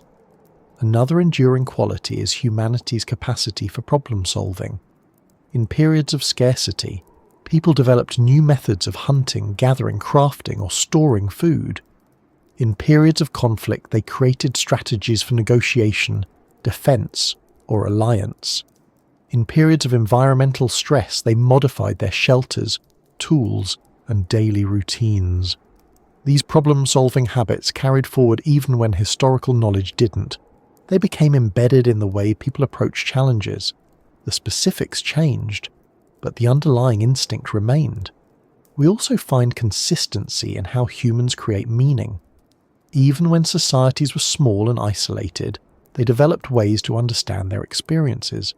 They created symbols, rituals, and shared stories that helped them interpret events, connect with each other, and maintain social cohesion. This meaning-making wasn't limited to any particular culture or era. It appeared in different forms across every region studied. These practices helped people cope with change and uncertainty, providing emotional stability during periods of transformation. Human adaptability is another unbroken thread. Across all resets, whether caused by climate shifts, population changes, resource pressures, or internal challenges, humans adjusted. They changed settlement patterns, food strategies, social structures, and technologies. This adaptability doesn't appear as a single trait. It shows itself in countless small decisions made every day. Early societies didn't survive because they predicted every challenge. They survived because they could adjust to challenges they didn't predict. What also endures is the tendency to blend continuity with change. When societies rebuilt, they rarely abandoned everything from the past. They kept what still served them, modified what needed to evolve, and abandoned what no longer worked. This selective approach helped maintain stability while allowing growth. It allowed traditions to persist even during periods of upheaval. This blending of old and new is evident in every era, from early hunter-gatherer groups to complex civilizations. It continues in modern societies as well. Another persistent theme is the way humanity responds to collective memory. Even when specific events fade, the lessons embedded in stories and practices remain. Myths about floods, darkness, or migrations carry the essence of earlier resets. Traditions that encourage cooperation, resource management, or caution during unpredictable seasons reflect long-standing responses to environmental pressure. These forms of memory aren't historical records. They are functional legacies that help communities navigate the world even when they don't realize where the lessons came from. It's also clear that humanity's sense of identity endures through resets. People find ways to define themselves despite changing conditions. This identity might be tied to place, community, language, or belief. Even when groups disperse or merge with others, they create new identities that help them maintain continuity. Identity evolves, but the instinct to hold on to something stable remains constant. When we consider all these enduring patterns together, a picture of human resilience becomes more visible. Resets did not erase these qualities, they shaped them. Each era refined cooperation, problem-solving, memory, meaning-making, and adaptability.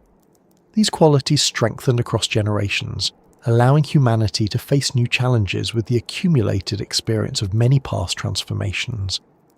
Another part of what endures is the sense of curiosity that drives people to explore what lies beyond the familiar. Early humans followed rivers, coastlines, and animal migrations into unknown territories. They crossed mountains, deserts, and oceans long before they had maps or advanced tools. This exploration wasn't just about survival, it was driven by a desire to understand what lay beyond. Even after resets that forced communities to withdraw into smaller regions, the instinct to explore eventually returned. Over time, exploration led to the spread of knowledge, the mixing of cultures, and the development of new ideas. This curiosity remains one of the strongest threads connecting ancient humans with the present. Another enduring aspect is the way humans respond to community structure. Even when groups were small, they developed roles, responsibilities, and systems of shared care. These structures changed over time, becoming more complex as populations grew, but the foundation remained. People organized themselves in ways that distribute tasks, maintain order, and support collective well-being. When disruptions appeared, through migration, conflict, or environmental change, communities restructured themselves. This ability to reorganize without losing a sense of togetherness helped people survive conditions that might otherwise have overwhelmed them. We also see continuity in how humans approach uncertainty. Early societies developed strategies to handle unpredictable seasons or shifting landscapes. These strategies included storing food, creating diverse hunting or farming techniques, and building flexible social systems. Modern societies use different tools, but the underlying instinct is the same. People plan, prepare, and create safety nets to manage uncertainty. These responses show that even when the world changes dramatically, the way humans deal with uncertainty remains familiar. Another enduring quality is the inclination to teach. Every generation passes knowledge to the next. Sometimes the knowledge is practical, like how to build a shelter or how to identify edible plants. Sometimes it's cultural, like stories, rituals, or shared values. Even during periods when knowledge was lost, teaching continued. The content changed, but the instinct to share remained. This continuity ensured that even after major resets, people didn't start from zero. They always began with whatever their ancestors had passed down: skills, stories, tools, or frameworks for understanding the world. As we look at all these threads together, it becomes clear that what endures is not a single idea or invention. It is a collection of instincts and behaviors woven into human life over thousands of years. These qualities helped early humans survive through environmental challenges, near-extinction events, and cycles of collapse and renewal. They shaped the way communities formed, how societies interacted, and how knowledge evolved. They continue to shape modern life in ways that reflect the deep history of adaptation. This continuity suggests that humanity's strength lies not in stability, but in the ability to respond to instability. Resets didn't weaken the species, they refined it. They clarified what mattered for survival and what could change. They encouraged flexibility while maintaining core patterns of cooperation, curiosity, and meaning-making. As a result, humanity carries forward a long history of resilience that appears even in everyday moments. How people solve problems, how they care for others, how they adjust routines, and how they interpret the world around them. all these patterns to the continuation of the story. As another point in the ongoing movement of people adapting to the world and shaping it in return, continuing the same rhythms that have carried humanity through every transformation before this one.